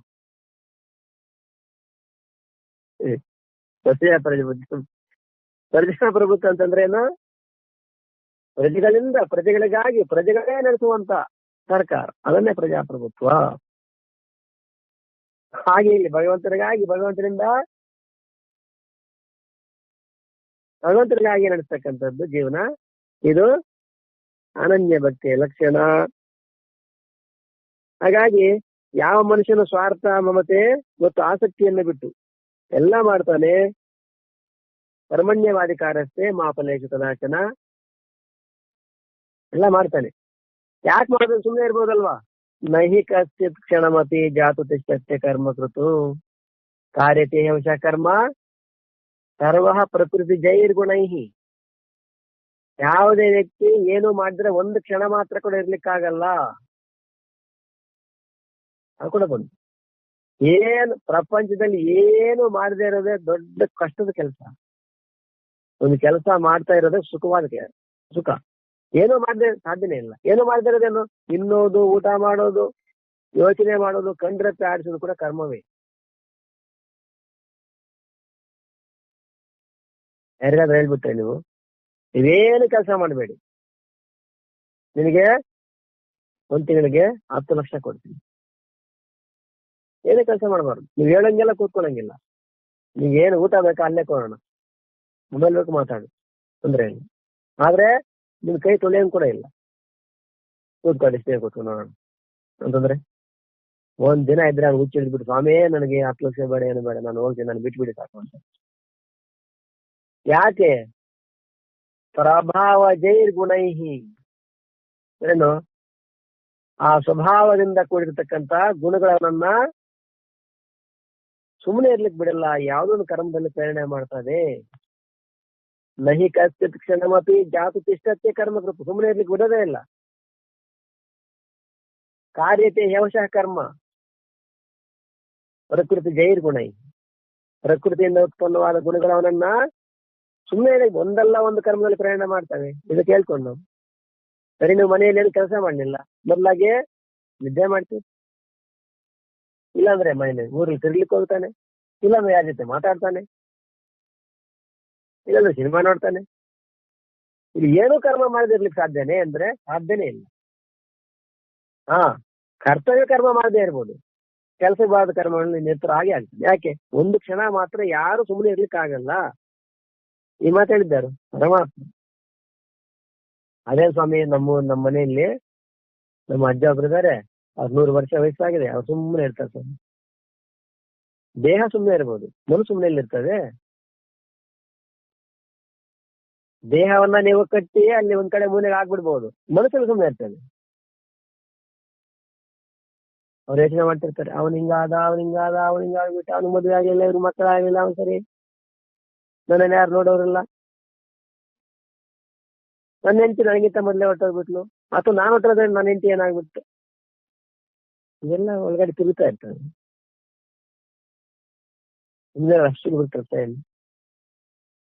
ಅವನಿಗೆ ಹೇಳ್ತಿರ್ತಾರೆ ವಯಸ್ಸಾದ ಮೇಲೆ, ಅಪ್ಪ ನೀವು ಸುಮ್ಮನೆ ಇರಪ್ಪ, ನೀವು ಸುಮ್ಮನೆ ಅವನು ಒಯ್ದು ಬಿಡಪ್ಪ, ನಾವೆಲ್ಲ ಮಾಡ್ತಿದ್ರೆ. ಅವ್ರು ಸುಮ್ಮನೆ ಇರೋದೇ ಕಷ್ಟವಾದ ಕೆಲಸ, ಅತ್ಯಂತ ಕಠಿಣವಾದ ಕೆಲಸ ಸುಮ್ಮನೆ ಇರೋದೆ. ಹಾಗಾಗಿ ಯಾರು ಹೇಳ್ತಾ ಇದ್ರು, ಏನಪ್ಪಾ ಸ್ವಾಮಿಗಳು ಏನ್ ಕೆಲಸ ಇಲ್ಲ, ಎಲ್ಲ ತುಂಬ್ಕೊಂಡು ಇರ್ತಾರೆ, ತಿಂದ್ಕೊಂಡು ಹಾಗೆ ಇರ್ತಾರೆ, ಏನ್ ಮಾಡ್ತಾರೆ? ಏನು ಮಾಡಲ್ಲ. ಓಹೋ, ಏನು ಮಾಡಲ್ವಾ? ಯಾರು ಊಟ ಎಲ್ಲ ಯಾರು ತಂದು ಕೊಡ್ತಾರೆ, ತಿಂತಾರೆ, ಅವನು ಊಟ. ನೋಡಿ ಎಷ್ಟು ಸೋಮಾರಿ ಆಗಿದ್ದಾರೆ, ಹೌದಾ? ಮತ್ತೆ ನೀವು ಸ್ವಾಮಿ ನಾವ್ ಎಷ್ಟು ಕಷ್ಟ ಪಡ್ತೀವಿ ಗೊತ್ತೇ, ತಿಂತಾರ ಸೋಮಾರಿ ಅಲ್ಲ ನಾವು. ಮತ್ತೇನು? ಬೆಳಗ್ಗೆ ಇದ್ದಾಗಿಂದ ಉದ್ಯೋಗ, ವ್ಯಾಪಾರ, ವ್ಯವಸಾಯ, ಅದು ಇದು ಬಿಸಿನೆಸ್ ಮಾಡಿ ಮಾಡಿ ಮಾಡಿ ಇಂತರ ನಾವು ಸೋಮಾರಿ ಅಂತ ತಿಳ್ಕೊಂಡಿದ್ದೀರಾ? ನಾವೇನು ಸುಮ್ಮನೆ ಊಟ ಮಾಡಲ್ಲ, ಕಷ್ಟಪಟ್ಟು ಶ್ರಮ ಮಾಡಿ ಊಟ ಮಾಡ್ತೀವಿ. ಬೆಲೆ ಸರಿ ಅಂದ್ರೆ ಅದೇ ತುಂಬಾ ಕಷ್ಟ ಅಂತ. ಸರಿ, ಒಂದ್ ಕೆಲಸ ಮಾಡಿ, ಈಗ ಇಷ್ಟೆಲ್ಲ ಕಷ್ಟ ಪಡ್ತೀಯಲ್ಲ, ಹೌದು, ತಿಂಗಳಿಗೆ ಎಷ್ಟು ಸಂಪಾದನೆ ಮಾಡ್ತೀಯ? 1 ಲಕ್ಷ ಸಂಪಾದನೆ ಮಾಡ್ತೀವಿ. ಆಯ್ತು, ನಾನು 2 ಲಕ್ಷ ಕೊಡ್ತೀನಿ, ನೀನು ಸುಮ್ಮನೆ ಇದ್ಬಿಡು, ನಾನು ಹೆಂಗಿದ್ಬಿಡು. ಯಾಕೆ ಈಗ ಅಷ್ಟೇ ಯಾಕೆ ಕಷ್ಟ ಪಡ್ತೀಯ? ನಿನ್ಗೆ ಹಣ ಬೇಕಷ್ಟೇ ತಾನೆ. ಇಷ್ಟೆಲ್ಲ ರಾತ್ರಿ ಕಷ್ಟ ಪಡಿ, ಹಂಗಾಗಿ ತಿಂಗಳಿಗೆ 2 ಲಕ್ಷ ಸಂಪಾದನೆ ಮಾಡಿ, ನಾನು 4 ಲಕ್ಷ ಕೊಡ್ತೀನಿ. ನೀನೇನು ಮಾಡ್ಬೇಡ, ಸುಮ್ಮನೆ ಹೇಗೆ ಏನು ಮಾಡ್ಬಾರ್ದು, ಸುಮ್ಮನೆ ನಿನಗೆ ಊಟ ಬೇಕು, ಏನ್ ಬೇಕು ನಾನು ಕೊಡ್ತೀನಿ. ನೀನು ಎಲ್ಲೋ ಹೋಗಂಗಿಲ್ಲ, ತಿರುಗಂಗಿಲ್ಲ, ಯಾರ ಜೊತೆ ಮಾತಾಡಂಗಿಲ್ಲ, ನಿನ್ನ ಕೈ ಸಹ ನಾನೇ ತೊಳಿತೀನಿ, ನೀ ಮುಖ ಕೊಂಡು ನಾನೇ ತೊಳಿತೀನಿ, ಸ್ನಾನ ನಾನೇ ಮಾಡಿಸ್ತೀನಿ, ಬಟ್ಟೆ ಕೂಡ ಹಾಕ್ತೀನಿ. ನೀನೇನು ಮಾಡಬಾರ್ದು. ಎಷ್ಟು ದಿನ ಇರ್ತಾನೆ? 2 ದಿನ ಅಷ್ಟೊತ್ತಿಗೆ ಹುಚ್ಚ ಬಂದ್ಬಿಟ್ಟು ಅವನಿಗೆ ನೀವು 10 ಲಕ್ಷ ಬೇಡ ಬೇಡ ಅಂದ್ರೆ ನಿನ್ ಕಷ್ಟ ಯಾವ್ದು? ಈಗ ಸುಮ್ಮನೆ ಇರೋದೇ ಕಷ್ಟ. ಯಾಕೆ? ಪ್ರಕೃತಿ ಜನ್ಯವಾದ ಗುಣಗಳು ಯಾರನ್ನ ಸುಮ್ಮನೆ ಕೂರಿಸ್ಲಿಕ್ಕೆ ಬಿಡಲ್ಲ. ಒಂದ್ ಕಡೆಯಿಂದ ಬಂದು ಒದಿತಾವು. ಹಾಗಾಗಿ ದೊಡ್ಡ ಶಿಕ್ಷೆ ಏನು ಗೊತ್ತೇ? ಶಿಕ್ಷೆಗಳ ದೊಡ್ಡ ಶಿಕ್ಷೆ ಏನು ಗೊತ್ತಂದ್ರೆ, ಶಿಕ್ಷೆ ಅಂದ್ರೆ ಹೊಡೆಯೋದು, ಕಡಿಯೋದು, ಬಡಿಯೋದಂತಲ್ಲ. ಶಿಕ್ಷೆ ಅಂದ್ರೆ ಅವನನ್ನ ಯಾರ ಜೊತೆ ಮಾತಾಡ್ಲಿಕ್ಕೆ, ನೋಡ್ಲಿಕ್ಕೆ, ಯಾರ ಜೊತೆ ಇರ್ಲಿಕ್ಕೆ ಬಿಡಲ್ಲ. ಅವನನ್ನ ಬಂಧಿಸ್ಬಿಡ್ತಾನೆ. ಅವ್ನಿಗೆ ಯಾರು ಕಾಣಿಸಬಾರ್ದು. ಊಟ ಕೊಡ್ತಾರೆ, ಆರೋಗ್ಯ ಆದ್ರೆ ಮೆಡಿಸಿನ್, ಅನಾರೋಗ್ಯ ಆದ್ರೆ ಮೆಡಿಸಿನ್ ಕೊಡ್ಕೊಂಡು ಡಾಕ್ಟರ್ ನೋಡ್ತಾರೆ. ಆದ್ರೆ ಯಾರ ಜೊತೆ ಮಾತಾಡಂಗಿಲ್ಲ, ಯಾರ ಜೊತೆ ಬೆರೆಯಂಗಿಲ್ಲ, ಸುಮ್ಮನೆ ಇರ್ಬೇಕು, ಏನು ಕೆಲಸ ಮಾಡಂಗಿಲ್ಲ. ಕರೆಕ್ಟ್ ಆಗಿ 2-3 ತಿಂಗಳ ಒಳಗಾಗಿ ಹುಚ್ಚ ಆಗಿತ್ತು. ದೊಡ್ಡ ಶಿಕ್ಷೆ ಅದು. ಹಾಗಾಗಿ ಒಂದು ಕೆಲಸ ಮಾಡೋದು ಕಷ್ಟ ಅಲ್ಲ, ಏನು ಮಾಡದೇ ಇರೋದು ಕಷ್ಟ. ಯಾಕೆ? ಪ್ರಕೃತಿ ಜನ್ಯವಾದ ಗುಣಗಳು ಯಾರನ್ನ ಸುಮ್ಮನೆ ಕೂರ್ಲಿಕ್ಕೆ ಬಿಡೋದೇ ಇಲ್ಲ. ಒಂದಲ್ಲ ಒಂದು ಕರ್ಮದಲ್ಲಿ ಪ್ರವೃತ್ತಿ ಮಾಡ್ತವೆ. ಇಲ್ಲಿ ನೋಡೋಣ ಯಾರು ಸುಮ್ಮನೆ ಏನು ಮಾಡಿದೆ ಅಂದ್ರೆ ಆಲೋಚನೆ ಕೂಡ ಮಾಡದೇ ಇರ್ಲಿಕ್ಕೆ ಸಾಧ್ಯನೇ? ಶರೀರದಿಂದ ಕೆಲಸ ಮಾಡದೇ ಇರ್ಬೋದೇನೋ, ಮನಸ್ಸು ಮಾತ್ರ ಅಲ್ಲ ಗಿರೆ ಗಿರೆ ಗಿರೆ ಚಕ್ಕರ ಹೊಡಿತದೆ. ಒಂದು ಕ್ಷಣಕ್ಕೆ, ಒಂದು ನಿಮಿಷದಲ್ಲೇ 100 ಆಲೋಚನೆ ಮಾಡ್ತಾನೆ. ಆಲೋಚನೆ ಮಾಡ್ಲಿಕ್ಕೆ ಸಮಯ ಬೇಕಿಲ್ಲ, ಅದು ಕೂಡ ಕರ್ಮವೇ ತಾನೆ. ಹಾಗಾಗಿ ಸುಮ್ಮನೆ ಇರೋದು ಅಷ್ಟು ಸುಲಭದ ಕೆಲಸ. ಇಲ್ಲಿ ಹೇಳ್ತಾರೆ, ಹಾಗಾಗಿ ಅರ್ಥ ಏನು? ಏನು ಮಾಡಿದ್ರೆ ಸುಮ್ಮನೆ ಇರ್ತಾನೆ. ಯಾಕೆ? ಅನನ್ಯ ಭಕ್ತ. ಅರ್ಥ ಅಲ್ಲ, ಅವನು ಏನೋ ಮಾಡ್ತಾನೆ. ನಾನು ಊಟ ಮಾಡ್ತಾನೆ, ಏನೋ ಸ್ವಲ್ಪ ಧ್ಯಾನ ಮಾಡ್ತಾನೆ, ಚಿಂತನೆ ಮಾಡ್ತಾನೆ, ಸತ್ಸಂಗ ಮಾಡ್ತಾನೆ, ಅಷ್ಟಾದ್ರೂ ಮಾಡ್ತಾನೆ. ಎಲ್ರೂ ಅದೇ ಮಾಡ್ಬೇಕು ಹಂಗೇನಿಲ್ಲ. ವ್ಯವಸಾಯ ಮಾಡ್ತಾನೆ, ವ್ಯಾಪಾರ ಮಾಡ್ತಾನೆ, ಉದ್ಯೋಗ ಮಾಡ್ತಾನೆ, ಜೀವನದಲ್ಲಿ ಎಲ್ಲಾ ಕೆಲಸ ಮಾಡ್ತಾನೆ. ಆದ್ರೇನು? ಸ್ವಾರ್ಥ, ಮಮತೆ ಮತ್ತು ಆಸಕ್ತಿಯನ್ನು ಬಿಟ್ಟು, ಯಾಕೆ? ಎಲ್ಲ ನಿಂದು ಮತ್ತೆ ನಾನು ಕೇವಲ ನಿಮಿತ್ತ ಮಾತ್ರ ಅಂತ ತಿಳ್ಕೊಂಡು ಕೆಲಸ ಮಾಡ್ತಾನೆ.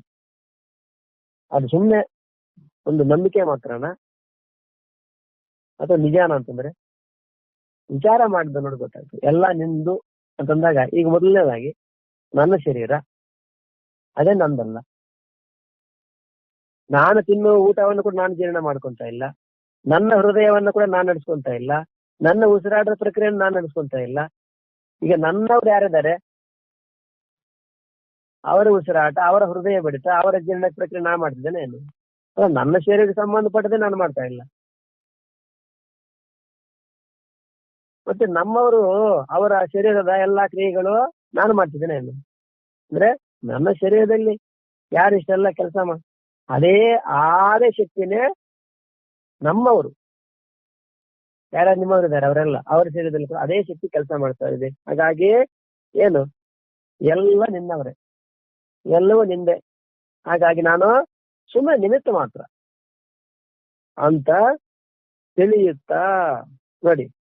ಯಾವ ಮನುಷ್ಯನು ಸ್ವಾರ್ಥ, ಮಮತೆ ಮತ್ತು ಆಸಕ್ತಿ ಬಿಟ್ಟು ಎಲ್ಲವೂ ಭಗವಂತನದಿಂದ ತಿಳಿದು ತನ್ನನ್ನು ಕೇವಲ ಎಲ್ಲ ನಿಂದು, ಮತ್ತೆ ನೀನೇನಪ್ಪಾ? ನಾನು ನಿಮಿತ್ತ ಮಾತ್ರ ಸ್ವಾಮಿ.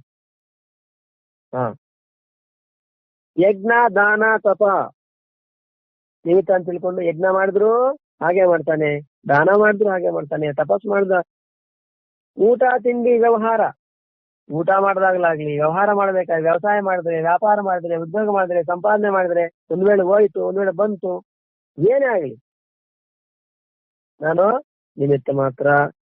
ಸಮಸ್ತ ಶಾಸ್ತ್ರ ವಿಹಿತ ಕರ್ತವ್ಯ ಕರ್ಮಗಳನ್ನ ಹೆಂಗ್ ಮಾಡ್ತಾನೆ? ನಿಷ್ಕಾಮ ಭಾವದಿಂದ. ಅಂದ್ರೆ ನಾನು ಮಾಡ್ತಿದ್ದೀನಿ ಅಂತಲ್ಲ, ನನಗೇನಾದ್ರೂ ಬರ್ಬೇಕು ಅಂತಲ್ಲ, ಮತ್ತೆ ನಾನು ಸುಮ್ಮನೆ ಇರ್ಬೋದಲ್ಲ. ಸುಮ್ಮನೆ ಇರ್ಲಿಕ್ಕೆ ಅಷ್ಟು ಸುಲಭ ಅಲ್ಲ. ಈಗ ಹೇಳ್ಕೊಂಡು ಪ್ರಕೃತಿ ಜನ್ಯವಾದ ಗುಣಗಳನ್ನ ಯಾರನ್ನು ಸುಮ್ಮನೆ ಕೂರಿಸಿಲ್ಲ. ಅವು ಒಳಗಡೆಯಿಂದ ಪ್ರೇರಣೆ ಮಾಡ್ತವೆ. ವಿಹಿತ ಕರ್ಮ ಮಾಡ್ಲಿಲ್ಲ, ನಿಷ್ಠ ಕರ್ಮವನ್ನು ಮಾಡಿರ್ತಾವೆ.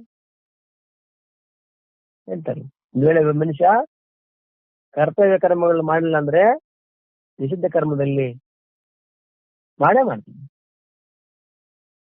ಪ್ರತಿದಿನ ಒಬ್ಬ ವ್ಯಕ್ತಿ ಬೆಳಗ್ಗೆ ಕೆಲ್ಸಕ್ಕೆ ಹೋಗ್ತಾ ಇದ್ದ, ಅವತ್ತು ಕೆಲ್ಸಕ್ಕೆ ಹೋಗ್ಲಿಲ್ಲ, ಹಂಗಂತ ಸುಮ್ಮನೆ ಇರ್ತಾನೆ?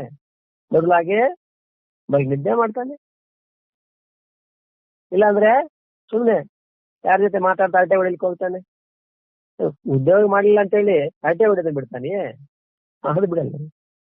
ಹಾಗೆ ಸತ್ಕರ್ಮ ಮಾಡಿಲ್ಲ ಅಂತೇಳಿ ದುಷ್ಕರ್ಮ ಮಾಡೇ ಮಾಡ್ತಾನೆ ಹೇಳ್ತಾರೆ. ಎಲ್ಲಿ ಸತ್ಕರ್ಮ ಇಲ್ಲ, ಯಾರ ಜೀವನದಲ್ಲಿ ಸತ್ಕರ್ಮ ಅಂತ ಇಲ್ಲ, ಸದಾಚಾರ ಇಲ್ಲ, ದುರಾಚಾರ ದುಷ್ಕರ್ಮಗಳು ನಡೆದೇ ಹೋಗ್ತವೆ. ಅದಕ್ಕೇನು ಪ್ರಯತ್ನ ಅವಶ್ಯಕತೆ ಇಲ್ಲ. ಸತ್ಕರ್ಮ ಮಾಡ್ಲಿಕ್ಕೆ, ಒಳ್ಳೆ ಕೆಲಸ ಮಾಡ್ಲಿಕ್ಕೆ ಪ್ರಯತ್ನ ಬೇಕೇನು, ದುಷ್ಕರ್ಮ ಮಾಡ್ಲಿಕ್ಕೆ ಏನು ಪ್ರಯತ್ನ ಬೇಕಾಗಿಲ್ಲ. ಸಹಜವಾಗಿ ಅವೆಲ್ಲ ನಡೆದೋಗ್ತವೆ. ಅದಕ್ಕೆ ಸಂಬಂಧಪಟ್ಟ ಉದಾಹರಣೆ ಹೇಳ್ಕೊಂಡು, ಭೂಮಿಯನ್ನ ಉಳಿತೀವಿ ಬೆಳೆ ಬೆಳೀಲಿಕ್ಕೆ, ಎಂಟೆ ಹೊಡಿತೀವಿ, ಕಸ ತೆಗಿತೀವಿ, ಎಷ್ಟೆಲ್ಲ ಪ್ರಯತ್ನ ಮಾಡಿ. ಯಾಕೆ? ಬೆಳೆ ಬೆಳಿಬೇಕಂತ ಪ್ರಯತ್ನ ಮಾಡ್ತೀವಿ. ಒಂದ್ ವೇಳೆ ನೀವು ಬೆಳೆನೂ ಉಳ್ಳಿಲ್ಲ, ಯಾವ ಪ್ರಯತ್ನ ಮಾಡಲಿಲ್ಲ, ಹಂಗಂತೇಳಿ ಸುಮ್ಮನೆ ಇರ್ತದೆ ಭೂಮಿ? ಬೇರೆ ಬೇರೆ ಗಿಡ ಗಂಟೆ ಎಲ್ಲ ಬೆಳೆದ, ಅದಕ್ಕೇನು ಪ್ರಯತ್ನ? ಏನು ಪ್ರಯತ್ನ ಇಲ್ಲ. ಮುಳ್ಳಿನ ಗಿಡ, ಆ ಗಿಡ, ಈ ಗಿಡ, ಕಾಂಗ್ರೆಸ್ ಗಿಡ, ಹುಲ್ಲು, ಅದು ಇದು, ಬಳ್ಳಿಗಳೆಲ್ಲ ಬೆಳೆದೋಗ್ಬಿಡ್ತವೆ. ಅದಕ್ಕೇನು ಪ್ರಯತ್ನ ಮಾಡ್ಬೇಕು? ಯಾವ ಪ್ರಯತ್ನ ಅವಶ್ಯಕತೆ ಇಲ್ಲ. ಹಾಗೇನೆ ಜೀವನದಲ್ಲಿ ಕೂಡ ಅಷ್ಟೇ. ನಮ್ಮಲ್ಲಿ ಶಾಸ್ತ್ರ ವಿಧಾನವಾದ ಜೀವನ ಇಲ್ಲ ಅಂತಂದ್ರೆ ಅಶಾಸ್ತ್ರವಾದ ಜೀವನ ಅಂತಕ್ಕಂಥದ್ದು ಸಹಜವಾಗಿ ನಡೆದೋಗುತ್ತದೆ. ಅದಕ್ಕೆ ಯಾವುದೇ ಪ್ರಯತ್ನದ ಅವಶ್ಯಕತೆ ಇಲ್ಲ. ಇಲ್ಲಿ ಶಾಸ್ತ್ರೋಕ್ತವಾದ ಜೀವನ ವಿಧಾನ ಮಾಡ್ಲಿಕ್ಕೆ ಪ್ರಯತ್ನದ ಅವಶ್ಯಕತೆ ಇದೆ. ಅಶಾಸ್ತ್ರೀಯ ಜೀವನ ವಿಧಾನ ಮಾಡ್ಲಿಕ್ಕೆ ಯಾವ ಪ್ರಯತ್ನ ಇಲ್ಲ, ತಂತ ನಡೆದೋಗ್ಬಿಡ್ತದೆ. ಹಾಗೆ ಇಲ್ಲಿ ಕೂಡ ಏನೆಲ್ಲ ಊಟ ತಿಂಡಿ ವ್ಯವಹಾರ ಮೊದಲಾದ ಸಮಸ್ತ ಶಾಸ್ತ್ರ ವಿಹಿತ ಕರ್ತವ್ಯ ಕರ್ಮಗಳನ್ನ ಹೆಂಗ್ ಮಾಡ್ತಾನೆ? ನಿಷ್ಕಾಮಭಾವದಿಂದ ಮಾಡ್ತಾನೆ. ಮತ್ತು ಭಗವಂತನ ಪ್ರಸನ್ನತೆಗಾಗಿ. ನಿಷ್ಕಾಮನೆ ಅಂದ್ರೆ ಏನೋ ಕಾಮನೆ ಬರಲ್ಲಪ್ಪ, ಮತ್ತೇನು ಫಲಾನೇ ಇಲ್ವಾ ಜೀವನ ಮಾಡಲ್ಲ ಅಂದ್ರೆ? ನೀನ್ ಕೋರಿದ್ರು ಕೋರದೆ ಇದ್ರು ಬರೋ ಫಲ ಬಂದೇ ಬರ್ತಾನೆ. ಈಗ ಮಳೆ ಇದೆ, ಈಗ ಮಳೆನೇ ಬರ್ಲಿಲ್ಲ ಅಂತೇಳಿ ಅವ್ನು ಯೋಚನೆ ಮಾಡ್ಲಿಲ್ಲ, ಹಂಗಂತ ಮಳೆ ಬರಲ್ವೇನು? ಮಳೆ ಬಗ್ಗೆ ನಾನು ಅಂದ್ಕೊಳ್ಳೇ ಇಲ್ಲ, ಮಳೆ ಬಂದ್ಬಿಡ್ತು. ಈಗ ಯಾರು ಮಾತಾಡ್ತಾರ? ಅಲ್ಲ, ನಾನು ಮಳೆ ಬರುತ್ತೆ ಅಂತ ಅಂದ್ಕೊಂಡೇ ಇರ್ಲಿಲ್ಲ. ನೀನ್ ಅಂದ್ಕೊಂಡ್ರೆ ಬರ್ತದೆ ಮಳೆ? ನೀನ್ ಅಂದ್ಕೊಳ್ದೇ ಇದ್ರೆ ಮಳೆ ಬರಲ್ಲ ಅಂತಾನೆ ಏನು? ನೀನ್ ಅಂದ್ಕೊಳ್ದೇ ಇದ್ರು ಮಳೆ ಬರ್ತಾನೆ. ಹಾಗೆ ನೀನು ಫಲ ಬಯಸದೇ ಇದ್ರು ಬರ್ತದೆ, ಪ್ರಯತ್ನ ನಿಮಿತ್ತ ಮಾತ್ರ. ಹಾಗೆ ಎಲ್ಲವನ್ನೂ ಮಾಡ್ತಾನೆ, ಶಾಸ್ತ್ರವಿಹಿತ ಕರ್ತವ್ಯ ಕರ್ಮಗಳನ್ನ ನಿಷ್ಕಾಮ ಭಾವದಿಂದ. ಸಕಾಮತೆ ಇಲ್ಲದೆ ಇದ್ರು ಅಲ್ಲಿ ಫಲ ಬರುತ್ತದೆ, ಜೀವನ ಏನು ನಿಲ್ಲೋದಿಲ್ಲ. ನಿಷ್ಕಾಮತೆ ಅಂದ ತಕ್ಷಣ ಹಂಗಾರೆ ನಮ್ಗೇನೇನು ಎಲ್ಲ ಇದೆ. ನೀನ್ ಅಂದ್ಕೊಂಡಾಗ ಅಯ್ಯೋ ಅದು ಬರ್ಲಿಲ್ವಲ್ಲ, ಇದು ಬರ್ಲಿಲ್ಲ ಅಂತ ಒದ್ದಾಡ್ತೀಯ. ಅಂದ್ಕೊಳ್ದೆ ಮಾಡಿದಾಗ ಒದ್ದಾಟ ಇರಲ್ಲ ಅಲ್ಲಿ. ಓಹೋ, ಪರಮಾತ್ಮನ ಪ್ರಾಪ್ತಿ ಇಷ್ಟೇ, ನಮಗೆ ಪರಮಾತ್ಮ ನಮ್ಗೆ ಇಷ್ಟು ಕೊಟ್ಟಿದ್ದಾನೆ, ಅದರಲ್ಲಿ ಸಂತೃಪ್ತನಾಗ್ತಾನೆ. ಹಾಗಾಗಿ ಶಾಸ್ತ್ರವಿಹಿತ ಕರ್ತವ್ಯ ಕರ್ಮಗಳನ್ನ ನಿಷ್ಕಾಮಭಾವದಿಂದ ಭಗವಂತನ ಪ್ರಸನ್ನತೆಗಾಗಿ ನಿಷ್ಕರ್ಮ ಮಾಡ್ತಾನೆ. ಅಂದ್ರೆ ಈ ಕೆಲಸ ಮಾಡೋದ್ರಿಂದ ಪರಮಾತ್ಮ ಸಂತುಷ್ಟನಾಗ್ತಾನೆ. ಮತ್ತು ಭಗವಂತನ ಆಜ್ಞಾನುಸಾರ ಮಾಡ್ತಾನೋ ಅವನು ಮತ್ಕರ್ಮ ಕೃತ್. ಎಲ್ಲಾ ಕರ್ಮಗಳನ್ನ ಮಾಡ್ತಾನೆ, ತನಗಿಷ್ಟ ಬಂದಂಗಲ್ಲ. ಎಲ್ಲವನ್ನೂ ಮಾಡ್ತಾನೆ, ತನಗಿಷ್ಟ ಬಂದಂಗಲ್ಲ. ಮತ್ತೇನು? ಪರಮಾತ್ಮನ ಆಜ್ಞಾನುಸಾರ. ಪರಮಾತ್ಮನ ಆಜ್ಞೆ ಏನು? ಶ್ರುತಿ ಸ್ಮೃತಿ ಮಮೈವಾಜ್ಞೆ. ಶ್ರುತಿ ಸ್ಮೃತಿ ಎರಡು ಕೂಡ ಮಮೈವಾಜ್ಞೆ. ಅಂದ್ರೇನು? ಶ್ರುತಿ ಸ್ಮೃತಿ, ಉಪನಿಷತ್ ಆಗಿರ್ಬೋದು, ಭಗವದ್, ಇವೆಲ್ಲ ಕೂಡ ಪರಮಾತ್ಮನ ಆಜ್ಞೆ. ನನ್ನ ಆಜ್ಞೆ ಅಂದ್ರೆ ಏನು? ಇಲ್ಲಿ ಪರಮಾತ್ಮನ ಆಜ್ಞೆ ಏನು ಅಂತಂದ್ರೆ ಶ್ರುತಿ ಸ್ಮೃತಿ ಮಮೈವಾಜ್ಞೆ. ಭಾಗವತದಲ್ಲಿ ಬರ್ತಾರೆ. ಶ್ರುತಿ ಆಗ್ಲಿ ಸ್ಮೃತಿ ಆಗ್ಲಿ ಇವೆಲ್ಲ ಕೂಡ ನನ್ನ ಆಜ್ಞೆ. ಭಾಗವತ ಆಗಿರ್ಬೋದು, ಭಗವದ್ಗೀತೆ ಆಗಿರ್ಬೋದು, ಉಪನಿಷತ್ ವಾಕ್ಯಗಳು, ಇವೆಲ್ಲ ಕೂಡ ಪರಮಾತ್ಮ ಆಜ್ಞೆ. ಆ ರೀತಿ ಅಂದ್ರೇನು? ಶಾಸ್ತ್ರದಲ್ಲಿ ಏನು ವಿಧಾನ ಮಾಡಲಾಗಿದೆಯೋ, ಯಾವ ರೀತಿ ಹೇಳಲಾಗಿದೆಯೋ, ಕರ್ಮಗಳನ್ನ ಹೇಗ್ ಮಾಡ್ಬೇಕು, ಜೀವನ ಹೇಗ್ ಮಾಡ್ಬೇಕು, ವ್ಯವಹಾರ ಹೇಗ್ ಮಾಡ್ಬೇಕು, ಊಟ ಹೇಗ್ ಮಾಡ್ಬೇಕು, ನಿದ್ದೆ ಹೇಗ್ ಮಾಡ್ಬೇಕು, ಕೊಡ್ಬೇಕಾದ್ರೆ ಹೆಂಗ್ ಕೊಡ್ಬೇಕು, ತಗೋಬೇಕಾದ್ರೆ ಹೆಂಗ್ ತಗೋಬೇಕು, ಶ್ರುತಿ ಸ್ಮೃತಿ ಮಮೈವಾಜ್ಞೆ. ಆ ರೀತಿಯಾಗಿ ಏನು ಇಷ್ಟ ಬಂದಾಗ ಮಾಡ್ತಾರಂತಲ್ಲ. ಇಲ್ಲಿ ಶಾಸ್ತ್ರವಿಹಿತ ಕರ್ತವ್ಯ ಕರ್ಮಗಳನ್ನ ನಿಷ್ಕಾಮ ಭಾವದಿಂದ ಭಗವಂತನ ಪ್ರಸನ್ನತೆಗಾಗಿ ಮತ್ತು ಭಗವಂತನ ಆಜ್ಞಾನುಸಾರ, ಭಗವಂತನ ಆಜ್ಞೆಗಳೆಲ್ಲ ಭಗವಂತನ ಆಜ್ಞೆಗಳು ಮಾಡ್ತಾನೋ ಅವನು ಮತ್ಕರ್ಮ ಕೃತ್. ಅಂದ್ರೇನು? ನನಗಾಗೆ ಸಮಸ್ತ ಕರ್ತವ್ಯ ಕರ್ಮಗಳನ್ನ ಮಾಡ್ತಕ್ಕಂಥ. ಅಂದ್ರೆ ಅವ್ನು ಏನ್ ಮಾಡಿದ್ರು ಅಂದ್ರೆ ಇಷ್ಟ ಬಂದಂಗಂತ ಪರಮಾತ್ಮನ ಆಜ್ಞಾನುಸಾರವಾಗಿ ಶಾಸ್ತ್ರ ವಿಧಾನ ಅನುಸರಿಸಿ ಏನ್ ಮಾಡ್ತಾನೆ ಅವೆಲ್ಲ ಕೂಡ ನನಗಾಗಿಯೇ, ನನ್ನ ಪ್ರಸನ್ನತೆಗಾಗಿಯೇ, ಭಗವಂತನ ಆಜ್ಞಾನುಸಾರವಾಗಿ, ಅರ್ಥಾತ್ ಭಗವಂತನ ಕರ್ಮಗಳನ್ನು ಅಂದ್ರೆ ಶಾಸ್ತ್ರದಲ್ಲಿ ಯಾವುದನ್ನ ವಿಧಾನ ಮಾಡಲಾಗಿದೆ ಅದನ್ನೇ ಮಾಡುವವನಾಗಿದ್ದಾನೆ, ಅವನನ್ನೇ ಮತ್ಕರ್ಮ ಕೃತ್. ವಿವರಣೆಯಲ್ಲಿ ಏನೆಲ್ಲ ಮಾಡ್ತಾನೆ ಅದರಲ್ಲಿ ಸ್ವಾರ್ಥ ಇಲ್ಲ, ಮಮಕಾರ ಇಲ್ಲ, ಆಸಕ್ತಿಯನ್ನು ಬಿಟ್ಟು ಮಾಡ್ತಾನೆ, ಭಗವಂತರದನ್ನು ತಿಳ್ಕೊಂಡು ಮಾಡ್ತಾನೆ, ತಾನು ನಿಮಿತ್ತ ಮಾತ್ರ ಅಂತ ತಿಳ್ಕೊಂಡು ಮಾಡ್ತಾನೆ. ಅದು ಯಜ್ಞ ಆಗಿರ್ಲಿ, ದಾನ ಆಗಿರ್ಲಿ, ತಪಸ್ಸಾಗಿರ್ಲಿ, ಊಟ ತಿಂಡಿ, ವ್ಯವಹಾರ, ವ್ಯಾಪಾರ, ಉದ್ಯೋಗ, ವ್ಯವಸಾಯ ಏನೇ ಮಾಡ್ಲಿ ಶಾಸ್ತ್ರವಿಹಿತ ಕರ್ತವ್ಯ ಕರ್ಮಗಳನ್ನ ನಿಷ್ಕಾಮದಿಂದ ಮಾಡ್ತಾನೆ, ಇಷ್ಟ ಬಂದಾಗ ಮಾಡಲ್ಲ.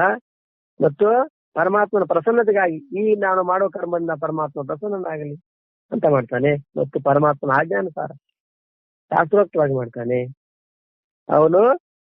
ಅವನನ್ನೇನಂತಾರೆ ಇಲ್ಲಿ ಮತ್ಕರ್ಮ ಕೃತ್, ಅರ್ಥಾತ್ ಭಗವಂತನಿಗಾಗಿಯೇ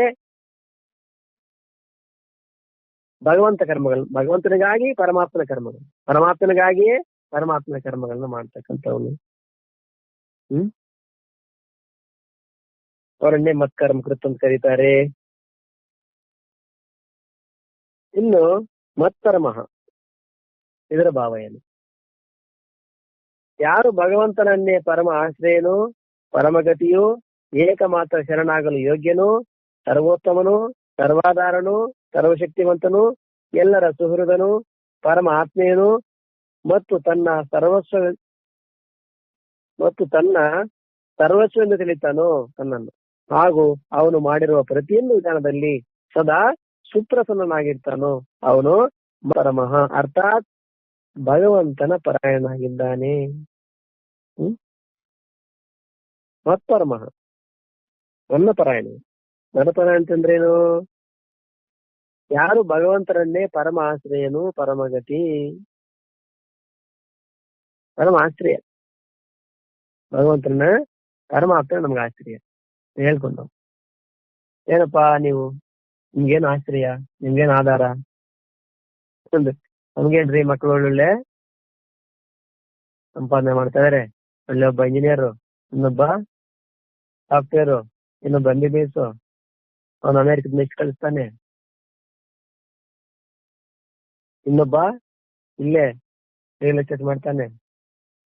ಹಂಗಾಗಿ ನನಗೆ ಏನು ಕೊರತೆ ಇಲ್ಲ, ನನಗೆ ಆಧಾರ. ಏನ್ರಿ ನಿಮ್ಗೆ? ನನಗೇನು ಸ್ವಾಮಿ, ನಾನು ಏನು ಡಾಕ್ಟರ್ ಆಗಿದ್ದೇನೆ, ಒಳ್ಳೆ ಸಂಬಳ ಬರ್ತದೆ, ಅದೇ ಆಧಾರ ನನಗೆ, ಅದೇ ಆಶ್ರಯ, ಈ ತರಮ್ಮ. ಆದ್ರೆ ಇಲ್ಲಿ ಹೇಳ್ತಾರೆ ಇಷ್ಟೆಲ್ಲ ಇದ್ರು ಪರಮಾತ್ಮನ ಆಶ್ರಯ ಇಲ್ಲ ಅಂತಂದ್ರೆ ನಮ್ಮ ಸಂಪತ್ತು ಐಶ್ವರ್ಯ ಇದ್ರು ಏನಿದ್ರು ಜೀವನ ಅಂತಕ್ಕಂಥದ್ದು ನಡಲಿಕ್ಕೆ ಸಾಧ್ಯನೇ ಇಲ್ಲ. ಹಾಗಾಗಿ ಪರಮಾತ್ಮನ ಆಶ್ರಯ ಇದೆ ಅಂತ ತಿಳ್ಕೊಂಡು ಮಿಕ್ಕ ಎಲ್ಲವೂ ನಮ್ಮ ಉಪಯೋಗಕ್ಕೆ ಬರ್ತವೆ.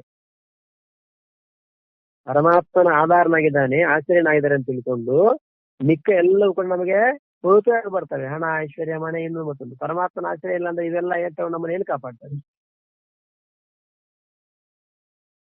ಪರಮಾತ್ಮನ ಆಶ್ರಯ ಇಲ್ಲ ಅಂತಂದ್ರೆ ಇವೆಲ್ಲ ಒಂದು ಕ್ಷಣ ಮಾತ್ರ ಕೂಡ ಮನುಷ್ಯನನ್ನ ಕಾಪಾಡ್ಲಿಕ್ಕೆ ಆಗಲ್ಲ. ಹಾಗಾಗಿ ಪರಮಾತ್ಮನ ಆಶ್ರಯದಿಂದಲೇ ಮನುಷ್ಯ ಬರ್ತಾನೆ ವಿನಃ ಹಣ, ಐಶ್ವರ್ಯ, ಸಂಪತ್ತಿಂದಲ್ಲ. ಒಂದ್ ವೇಳೆ ಪರಮಾತ್ಮನ ಆಶ್ರಯದಿಂದ ಮನುಷ್ಯ ಇದ್ರೆ ಆಮೇಲೆ ಇವೆಲ್ಲ ಉಪಯೋಗ ಬರ್ಬಹುದು. ಮನುಷ್ಯನೇ ಆಶ್ರಯ ಇಲ್ಲ, ಮನುಷ್ಯ ಇಲ್ಲ ಅಂದ್ರೆ ಅದೇನು ಏನ್ ಮಾಡ್ತೀವಿ? ಹಾಗಾಗಿ ಪರಮಗತಿ ಜೀವನದಲ್ಲಿ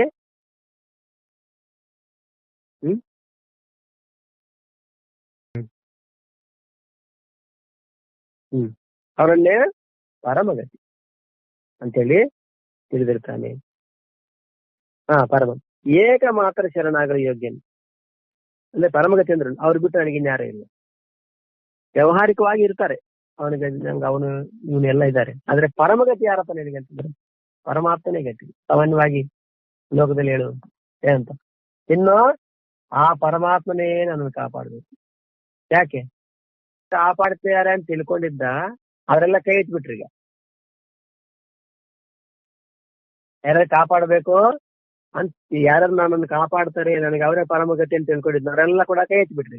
ಈಗ ಯಾರು ಇನ್ನು ಆ ಪರಮಾತ್ಮನೇ ನನಗೆ ಗತಿ, ಆ ಪರಮಾತ್ಮನೇ ನನ್ನನ್ನು ಕಾಪಾಡ್ಬೇಕು, ಇನ್ಯಾರು ನನಗಿಲ್ಲ ಅಂತಾನೆ. ಇದಕ್ಕೆ ಮೊದಲು ಅವರಿದ್ದಾರೆ ಇವರಿದೆ ಅಂತ ತಿಳ್ಕೊಂಡಿದ್ದ, ಈಗ ಇನ್ನು ಆ ಪರಮಾತ್ಮನೇ ಗತಿ. ಎಲ್ಲ ಕೈ ಬಿಟ್ರಿ, ಹೋಯ್ತು, ಎಲ್ಲ ಹೋಯ್ತು. ಹಣ ಇದೆ ಅಂತ ತಿಳ್ಕೊಂಡಿದ್ದ, ಬಂಧುಗಳಿದ್ದಾರೆ ಅಂತ ತಿಳ್ಕೊಂಡಿದ್ದ, ಸ್ನೇಹಿತರಿದ್ದಾರೆ ಅಂತ ತಿಳ್ಕೊಂಡಿದ್ದ, ಅಧಿಕಾರ ಇದೆ ಅಂತ ತಿಳ್ಕೊಂಡಿದ್ದ, ಯೌವನ ಇದೆ ಅಂತ ತಿಳ್ಕೊಂಡಿದ್ದ, ಬುದ್ಧಿಶಕ್ತಿ ಇದೆ ಅಂತ ತಿಳ್ಕೊಂಡಿದ್ದ, ಎಲ್ಲವೂ ಕೈ ಕೊಟ್ಟು ಬಿಡ್ತೀಗ. ಈಗ ಯಾರು ಪರಮಾತ್ಮನೇ ಗತಿ. ಮೊದ್ಲು ಇವೆಲ್ಲ ಅದೇ ನನ್ನ ಗತಿ ಅಂತ ತಿಳ್ಕೊಂಡಿದ್ದ, ಅವೇ ಈಗ ಇವೆಲ್ಲ ಅವೆಲ್ಲ ಕೈ ಕೊಟ್ಟಿದ್ದಕ್ಕೆ ಈಗ ಪರಮಗತಿ ಯಾರು? ಪರಮಾತ್ಮನೇ ನನ್ನ ಗತಿ. ಏಕ ಮಾತ್ರ ಶರಣಾಗಲ ಯೋಗ್ಯನು. ಶರಣಾಗ್ಲಿಕ್ಕೆ ಶರಣು ಅಂತ ಅನ್ಬೇಕಾದ್ರೆ ಪರಮಾತ್ಮನಿಗೆ ಶರಣು ಅಂತ ಶರಣಾಗ್ಲಿಕ್ಕೆ ಯೋಗ್ಯವಾದ ಜಾಗ, ಯೋಗ್ಯವಾದ ವ್ಯಕ್ತಿ. ಇದರಲ್ಲಿ ಯಾವ್ದಾವುದಕ್ಕೂ ಮನುಷ್ಯ ಶರಣಾಗ್ಬಿಡ್ತಾನೆ. ಅಂದ್ರೆ ಇದೇ ನನಗೆ ಶರಣು. ಆದ್ರೆ ಇಲ್ಲಿ ಶರಣಾಗ್ಲಿಕ್ಕೆ ಯೋಗ್ಯನಾದವನು ಯಾರಪ್ಪ ಅಂದ್ರೆ ಪರಮಾತ್ಮ ಒಬ್ಬನೇ. ಅವನೇ ಸರ್ವೋತ್ತಮ, ಸರ್ವಾಧಾರ, ಸರ್ವೋತ್ತಮ, ಎಲ್ಲರಿಗಿಂತ ಉತ್ತಮವಾಗಿರ್ತಕ್ಕಂಥ, ಎಲ್ಲರಿಗೂ ಆಧಾರವಾಗಿರ್ತಕ್ಕಂಥ ಆತ್ಮಸ್ವರೂಪವಾಗಿ ಎಲ್ಲಾ ದೇಹಗಳಿಗೂ ತಾನೇ ಆಧಾರವಾಗಿದ್ದಾನೆ ಮತ್ತು ಸರ್ವಶಕ್ತಿವಂತನು. ಕರ್ತುಂ ಅಕರ್ತುಂ ಅನ್ಯಥಾ ಕರ್ತುಂ ಶಕ್ಯತೆ. ಪರಮಾತ್ಮ ಅಂದ್ಕೊಂಡ್ರೆ ಏನೆಲ್ಲ ಮಾಡಬಹುದು. ದಟ್ಟ ಅರಣ್ಯವನ್ನು ಕೂಡ ಮರಳುಗಾಡನ್ನಾಗಿ ಮಾಡಬಲ್ಲ, ಒಂದು ಮರಳುಗಾಡನ್ನು ಕೂಡ ದಟ್ಟ ಅರಣ್ಯವನ್ನಾಗಿ ಮಾಡಬಲ್ಲ, ಸಮುದ್ರವನ್ನೆಲ್ಲ ಲಿಂಗವಂಗೆ ಮಾಡಬಲ್ಲ, ಅಥವಾ ಭೂಮಿಯನ್ನೆಲ್ಲ ಸಮುದ್ರ ಕೂಡ ಮಾಡಬಲ್ಲ. ಒಬ್ಬ ಸಾಮಾನ್ಯ ವ್ಯಕ್ತಿ ಮೂಕಂ ಕರೋತಿ ವಾಚಾಲಂ, ಮಾತು ಬರದೇ ಇರ್ತಕ್ಕಂಥ ಕೂಡ ಮಾತಾಡ್ಲಿಕ್ಕೆ ಬರದೇ ಇರ್ತಕ್ಕಂಥ ವ್ಯಕ್ತಿ ಕೂಡ ವಿದ್ವಾಂಸನಾಗಬಲ್ಲ. ತೊಂಗೊಂ ಲಂಗೈತೆಗಿರಿ, ಒಬ್ಬ ಕುಂಟ ಕೂಡ ಪರ್ವತವನ್ನೇ ಇರಬಲ್ಲ. ಎತ್ ಕೃಪಾ, ಯಾರ ಕೃಪೆ ಇದ್ರೆ. ಹಾಗಾಗಿ ಪರಮಾತ್ಮ ಸರ್ವಶಕ್ತಿವಂತ. ಅಂದ್ರೆ ಒಬ್ಬ ಏನು ಸಾಧನೆ ಮಾಡ್ಲಿಕ್ಕೆ ಇವರಿಂದ ಆಗಲ್ಲ ಅಂತವ್ರು ಕೂಡ ಮಹತ್ ಕಾರ್ಯವನ್ನ ಮಾಡಬಲ್ಲ. ಹಾಗಾಗಿ ಎಲ್ಲಾ ಮಹತ್ ಕಾರ್ಯಗಳ ಹಿಂದೆ ಪರಮಾತ್ಮ ಶಕ್ತಿ ಇರ್ತದೆ. ಸಾಮಾನ್ಯವಾಗಿ ಹೇಳುದಂತ ಹೇಳ್ಕೊಡು, ಇಂಥದ್ದ ಮಹಾತ್ಮ ಕಾರ್ಯ ಹೆಂಗ್ ಮಾಡಿದ್ರಿ ನೀವು ಅಂದ್ರೆ ನನಗೆ ಗೊತ್ತಿಲ್ಲ, ಅದ್ ಹೆಂಗಾಯ್ತು ಅಂದ್ರೆ ಅಂತಃಕರಣ ಶುದ್ಧ ಇದ್ದಾಗ ಈ ಮಾತು ಬರ್ತವೆ. ಏನಪ್ಪಾ ನಿಮ್ ಜೀವನದಲ್ಲಿ ಇಷ್ಟು ಸಕ್ಸಸ್ ಬಂದಿದೆಯಲ್ಲ, ಅದಕ್ಕೇನು ಕಾರಣ ಅಂತಂದಾಗ ಅವ್ರು ಹೇಳ್ತಾರೆ, ನಾನು ಸಣ್ಣ ಹುಡುಗ ಇದ್ದಾಗ ಹಿಂಗಿದ್ದೆ, ಹಾಗೆ ಮಾಡಿದೆ, ಅಷ್ಟು ಪ್ರಯತ್ನ ಮಾಡಿ ಹೇಳ್ಬಾರ್ದು ಹೇಳಿ. ಆದ್ರೆ ಆ ಪರಮಾತ್ಮ ಕೃಪೆ ನನ್ನ ಮೇಲೆ. ನಿಂತರ ಸುಮಾರು ನಿನಗಿಂತ ಹೆಚ್ಚು ಕಷ್ಟಪಟ್ಟವರಿದ್ದಾರೆ, ಅವರೆಲ್ಲ ಅಲ್ಲೇ ಇದ್ದಾರೆ. ನಿನಗಿಂತ ವಿದ್ಯಾವಂತರಿದ್ದಾರೆ, ಬುದ್ಧಿವಂತರಿದ್ದಾರೆ, ನಿನಗಿಂತ ಶಕ್ತಿವಂತರಿದ್ದಾರೆ, ಮತ್ತೆ ಅವರೆಲ್ಲ ಅಲ್ಲೇ ಇದ್ದಾರೆ. ಊರಲ್ಲಿ ದನ ಕರು ಮೇಯಿಸ್ಕೊಂಡು ಅಲ್ಲೇ ಇದ್ದಾರೆ ಅವರು. ನಿಜವಾದ ವಿಚಾರಣೆ ಮಾಡಿದಾಗ, ನಿಷ್ಪಕ್ಷಪಾತವಾಗಿ ಮಾತಾಡ್ಬೇಕಾದ್ರೆ ಗೊತ್ತಿಲ್ಲ, ಅದೆಲ್ಲ ಕೂಡ ಸರ್ವಶಕ್ತಿವಂತ ಪರಮಾತ್ಮನ ಗ್ರಂಥ ನಾನು ಇಷ್ಟವರೆಗೆ ಬೆಳೆದಿದ್ದೇನೆ. ಈ ಮಾತು ಬರ್ತದೆ. ಇಲ್ಲ ಅಂದ್ರೆ ಬೇರೆ ಬೇರೆ ಎಲ್ಲರ ಸುಹೃತ್ ಅಂದ್ರೆ ಕಾರಣವಿಲ್ಲದೆ ಶ್ರೇಯಸ್ಸನ್ನ ಮಾಡ್ತಕ್ಕಂಥ, ಕಾರಣ ಇಲ್ಲ ಆದ್ರೂ ಶ್ರೇಯಸ್ ಮಾಡ್ತೀನಿ. ಈಗ ಲೋಕದಲ್ಲಿ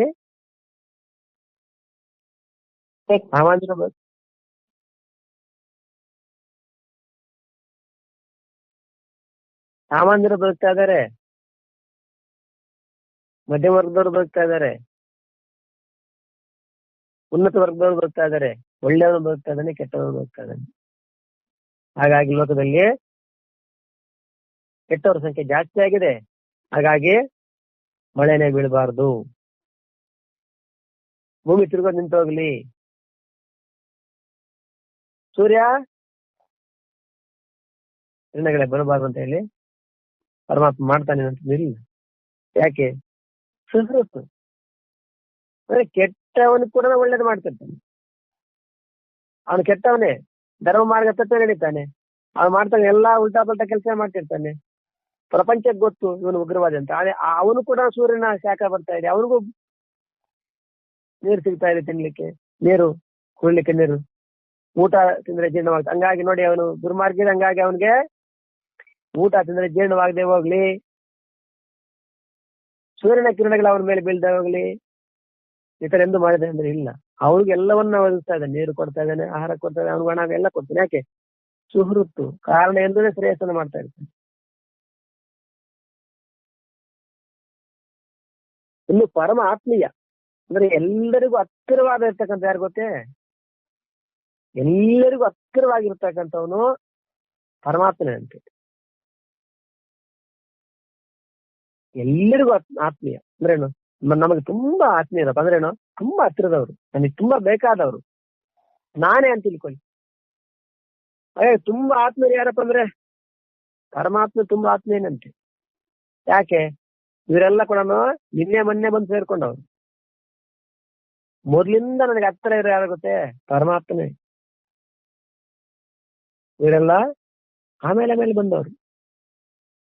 ಇದಂ ಕಾಷ್ಟಂ ನದ್ಯಾಂ ವಹತಿ ಸಂಗತಃ ಸಂಯೋಗಾಶ್ಚ ವಿಯೋಗಾಶ್ಚ ಕಾತತ್ರ ಪರದೇವನ. ಇದು ಕೋಲು ಅದು ಕೋಲು, ನದಿಯಲ್ಲಿ ಬಿದ್ದು ಹೊಡ್ಕೊಂಡ್ ಬರ್ತಾ ಇದೆ, ಎಲ್ಲ ಒಂದ್ ಕಡೆ ಸೇರಿದೆ, ಸ್ವಲ್ಪ ದೂರ ಹೋಗ್ತವೆ, ಆಮೇಲೆ ಆ ಕೋಲು ಆ ಕಡೆ ಈ ಕಡೆ ಈ ಕಡೆ ಹೋಗ್ಬಿಡ್ತವೆ. ಸಂಯೋಗಾಶ್ಚ ವಿಯೋಗಾಶ್ಚ, ಸಂಯೋಗ ವಿಯೋಗ ಆಗ್ತದೆ. ಆದ್ರೆ ಸಂಯೋಗವಾಗದೆ ವಿಯೋಗವಾಗದೆ ಯಾವಾಗ್ಲೂ ಅತಿ ಸಮೀಪವಾಗಿರ್ತಕ್ಕಂಥ ಯಾರಪ್ಪ ಅಂದ್ರೆ ಪರಮಾತ್ಮೀಯ, ಪರಮಾತ್ಮನೇ ಆಗಿದೆ, ಎಂದೆಂದಿಗೂ ಜೊತೆಯಲ್ಲಿರ್ತಕ್ಕಂಥದ್ದು. ಇನ್ನೆಲ್ರು ಕೂಡ ಮಧ್ಯೆ ಸೇರ್ಕೊಂತಾರೆ, ಆಮೇಲೆ ಇನ್ನೆಲ್ಲ ದೂರ ದೂರ ಹೋಗ್ಬಿಡ್ತಾರೆ. ಅವ್ರ ಸಮಯ ಆದ್ಮೇಲೆ ಎಲ್ಲ ಚೆನ್ನಾಗಿದ್ದುಕೊಂಡು ಅವ್ರಿಗೂ ನಮ್ಗೆ ಆಗಲ್ಲ ಅಂತ ಹೇಳಿ ಹೋಗ್ಬಿಡ್ತಾರೆ, ಜನ ತಮ್ಮಂದ್ರೆ ಹೋಗ್ಬಿಡ್ತಾರೆ. ಎಷ್ಟೋ ವರ್ಷ ಸೇರಿ ಜೀವನ ಮಾಡ್ತಾರೆ, ಅವ್ರಿಗೂ ನಮ್ಗೆ ಆಗಲಿ ಅಂತ ಡೈವರ್ಸ್ ತಗೊಂಡು ಹೋಗ್ಬಿಡ್ತಾರೆ. 60% ಡೈವರ್ಸ್ ತಗೊಂಡವ್ರು ನೋಡ್ತೀವಿ, 70% ಡೈವರ್ಸ್ ತಗೊಂಡವ್ರು ನೋಡ್ತೀವಿ. ಬಿಲ್ ಗೇಟ್ಸ್ 60 ವರ್ಷ ಆದ್ಮೇಲೆ ಡೈವರ್ಸ್ ತಗೊಂಡವ್ರು. ವಿಚಿತ್ರ ಅನಿಸ್ಬೋದು ನಮ್ಗೆ. ಯಾಕೆಂದ್ರೆ ಸ್ವತಂತ್ರವಾಗಿರ್ಲಿಕ್ಕಂತ. ಅದೇ ಹೆಂಗೆ ಸ್ವತಂತ್ರ ಗೊತ್ತಿಲ್ಲ. 60 ಇಬ್ರು ಸೇರಿ ಸ್ವತಂತ್ರವಾಗಿರ್ಬೋದಲ್ವೇ? ಡೈವರ್ಸ್ ತಗೊಂಡ್ರೇನೆ ಸ್ವತಂತ್ರ ಅಂತಾನ? ಏನೇನು ಹೇಳ್ತಾರೆ. ಹಾಗಾಗಿ ಇಲ್ಲಿ ಪರಮ ಆತ್ಮೀಯ ಯಾರಪ್ಪ ಅಂದ್ರೆ ಪರಮಾತ್ಮನೇ ಪರಮಾತ್ಮೀಯ, ಅವರಿಗಿಂತ ಆತ್ಮೀಯ ಇನ್ಯಾರು ಇಲ್ಲ. ಅಷ್ಟೊಂದು ಹತ್ತಿರದಲ್ಲಿರ್ತಕ್ಕಂಥ ಆತ್ಮೀಯನಾಗಿದ್ದಾನೆ. ಮತ್ತು ತನ್ನ ಸರ್ವಸ್ವ, ಅವನೇ ನನ್ನ ಸರ್ವಸ್ವ, ಎಲ್ಲ ಅವನೇ ನನಗೆ. ತ್ವಮೇವ ಮಾತಾ ಚ ಪಿತಾ ತ್ವಮೇವ, ತ್ವಮೇವ ಬಂಧುಶ್ಚ ಸಖಾ ತ್ವಮೇವ, ತ್ವಮೇವ ಶರಣಂ ಮಮ ದೇವಮೇವ, ತ್ವಮೇವ ಶರಣಂ ಗುರುದೇವ ದೇವ. ಎಲ್ಲ ನೀನೇ. ಮತ್ತು ಆಗ ಅವನು ಮಾಡಿರುವ ಪ್ರತಿಯೊಂದು ವಿಧಾನದಲ್ಲಿ ಸದಾ ಸುಪ್ರಸನ್ನನಾಗಿರ್ತಾನು. ಪರಮಾತ್ಮ ವಿಧಾನ ಏನೇ ಇರಲಿ, ಒಳ್ಳೇದಿರ್ಲಿ ಕೆಟ್ಟದ್ದಿರ್ಲಿ, ಏನೇ ಇರಲಿ, ಅದೆಲ್ಲರಲ್ಲೂ ಸುಪ್ರಸನ್ನತೆ. ಪ್ರಸನ್ನತೆ ಅಲ್ಲ, ಸುಪ್ರಸನ್ನತೆ. ಅವನಿಲ್ಲಿ ಮತ್ ಪರಮ ಅರ್ಥಾತ್ ಪರಮಾತ್ಮನ ಪರಾಯಣನಾಗಿದ್ದಾನೆ. ಅವನಲ್ಲಿ ಮತ್ ಪರಮಃ ಅಂತ ಕರೀತಾರೆ. ನೋಡೋಣ ಮುಂದೆ. ಓಂ ಸಹನಾಭವತು ಸಹನೌ ಭುನಕ್ತು ಸಹ ವೀರ್ಯಂ ಕರವಾವಹೈ ತೇಜಸ್ವಿನಾವಧೂತಮಸ್ತು ಮಾ ವಿದ್ವಿಷಾವಹೈ.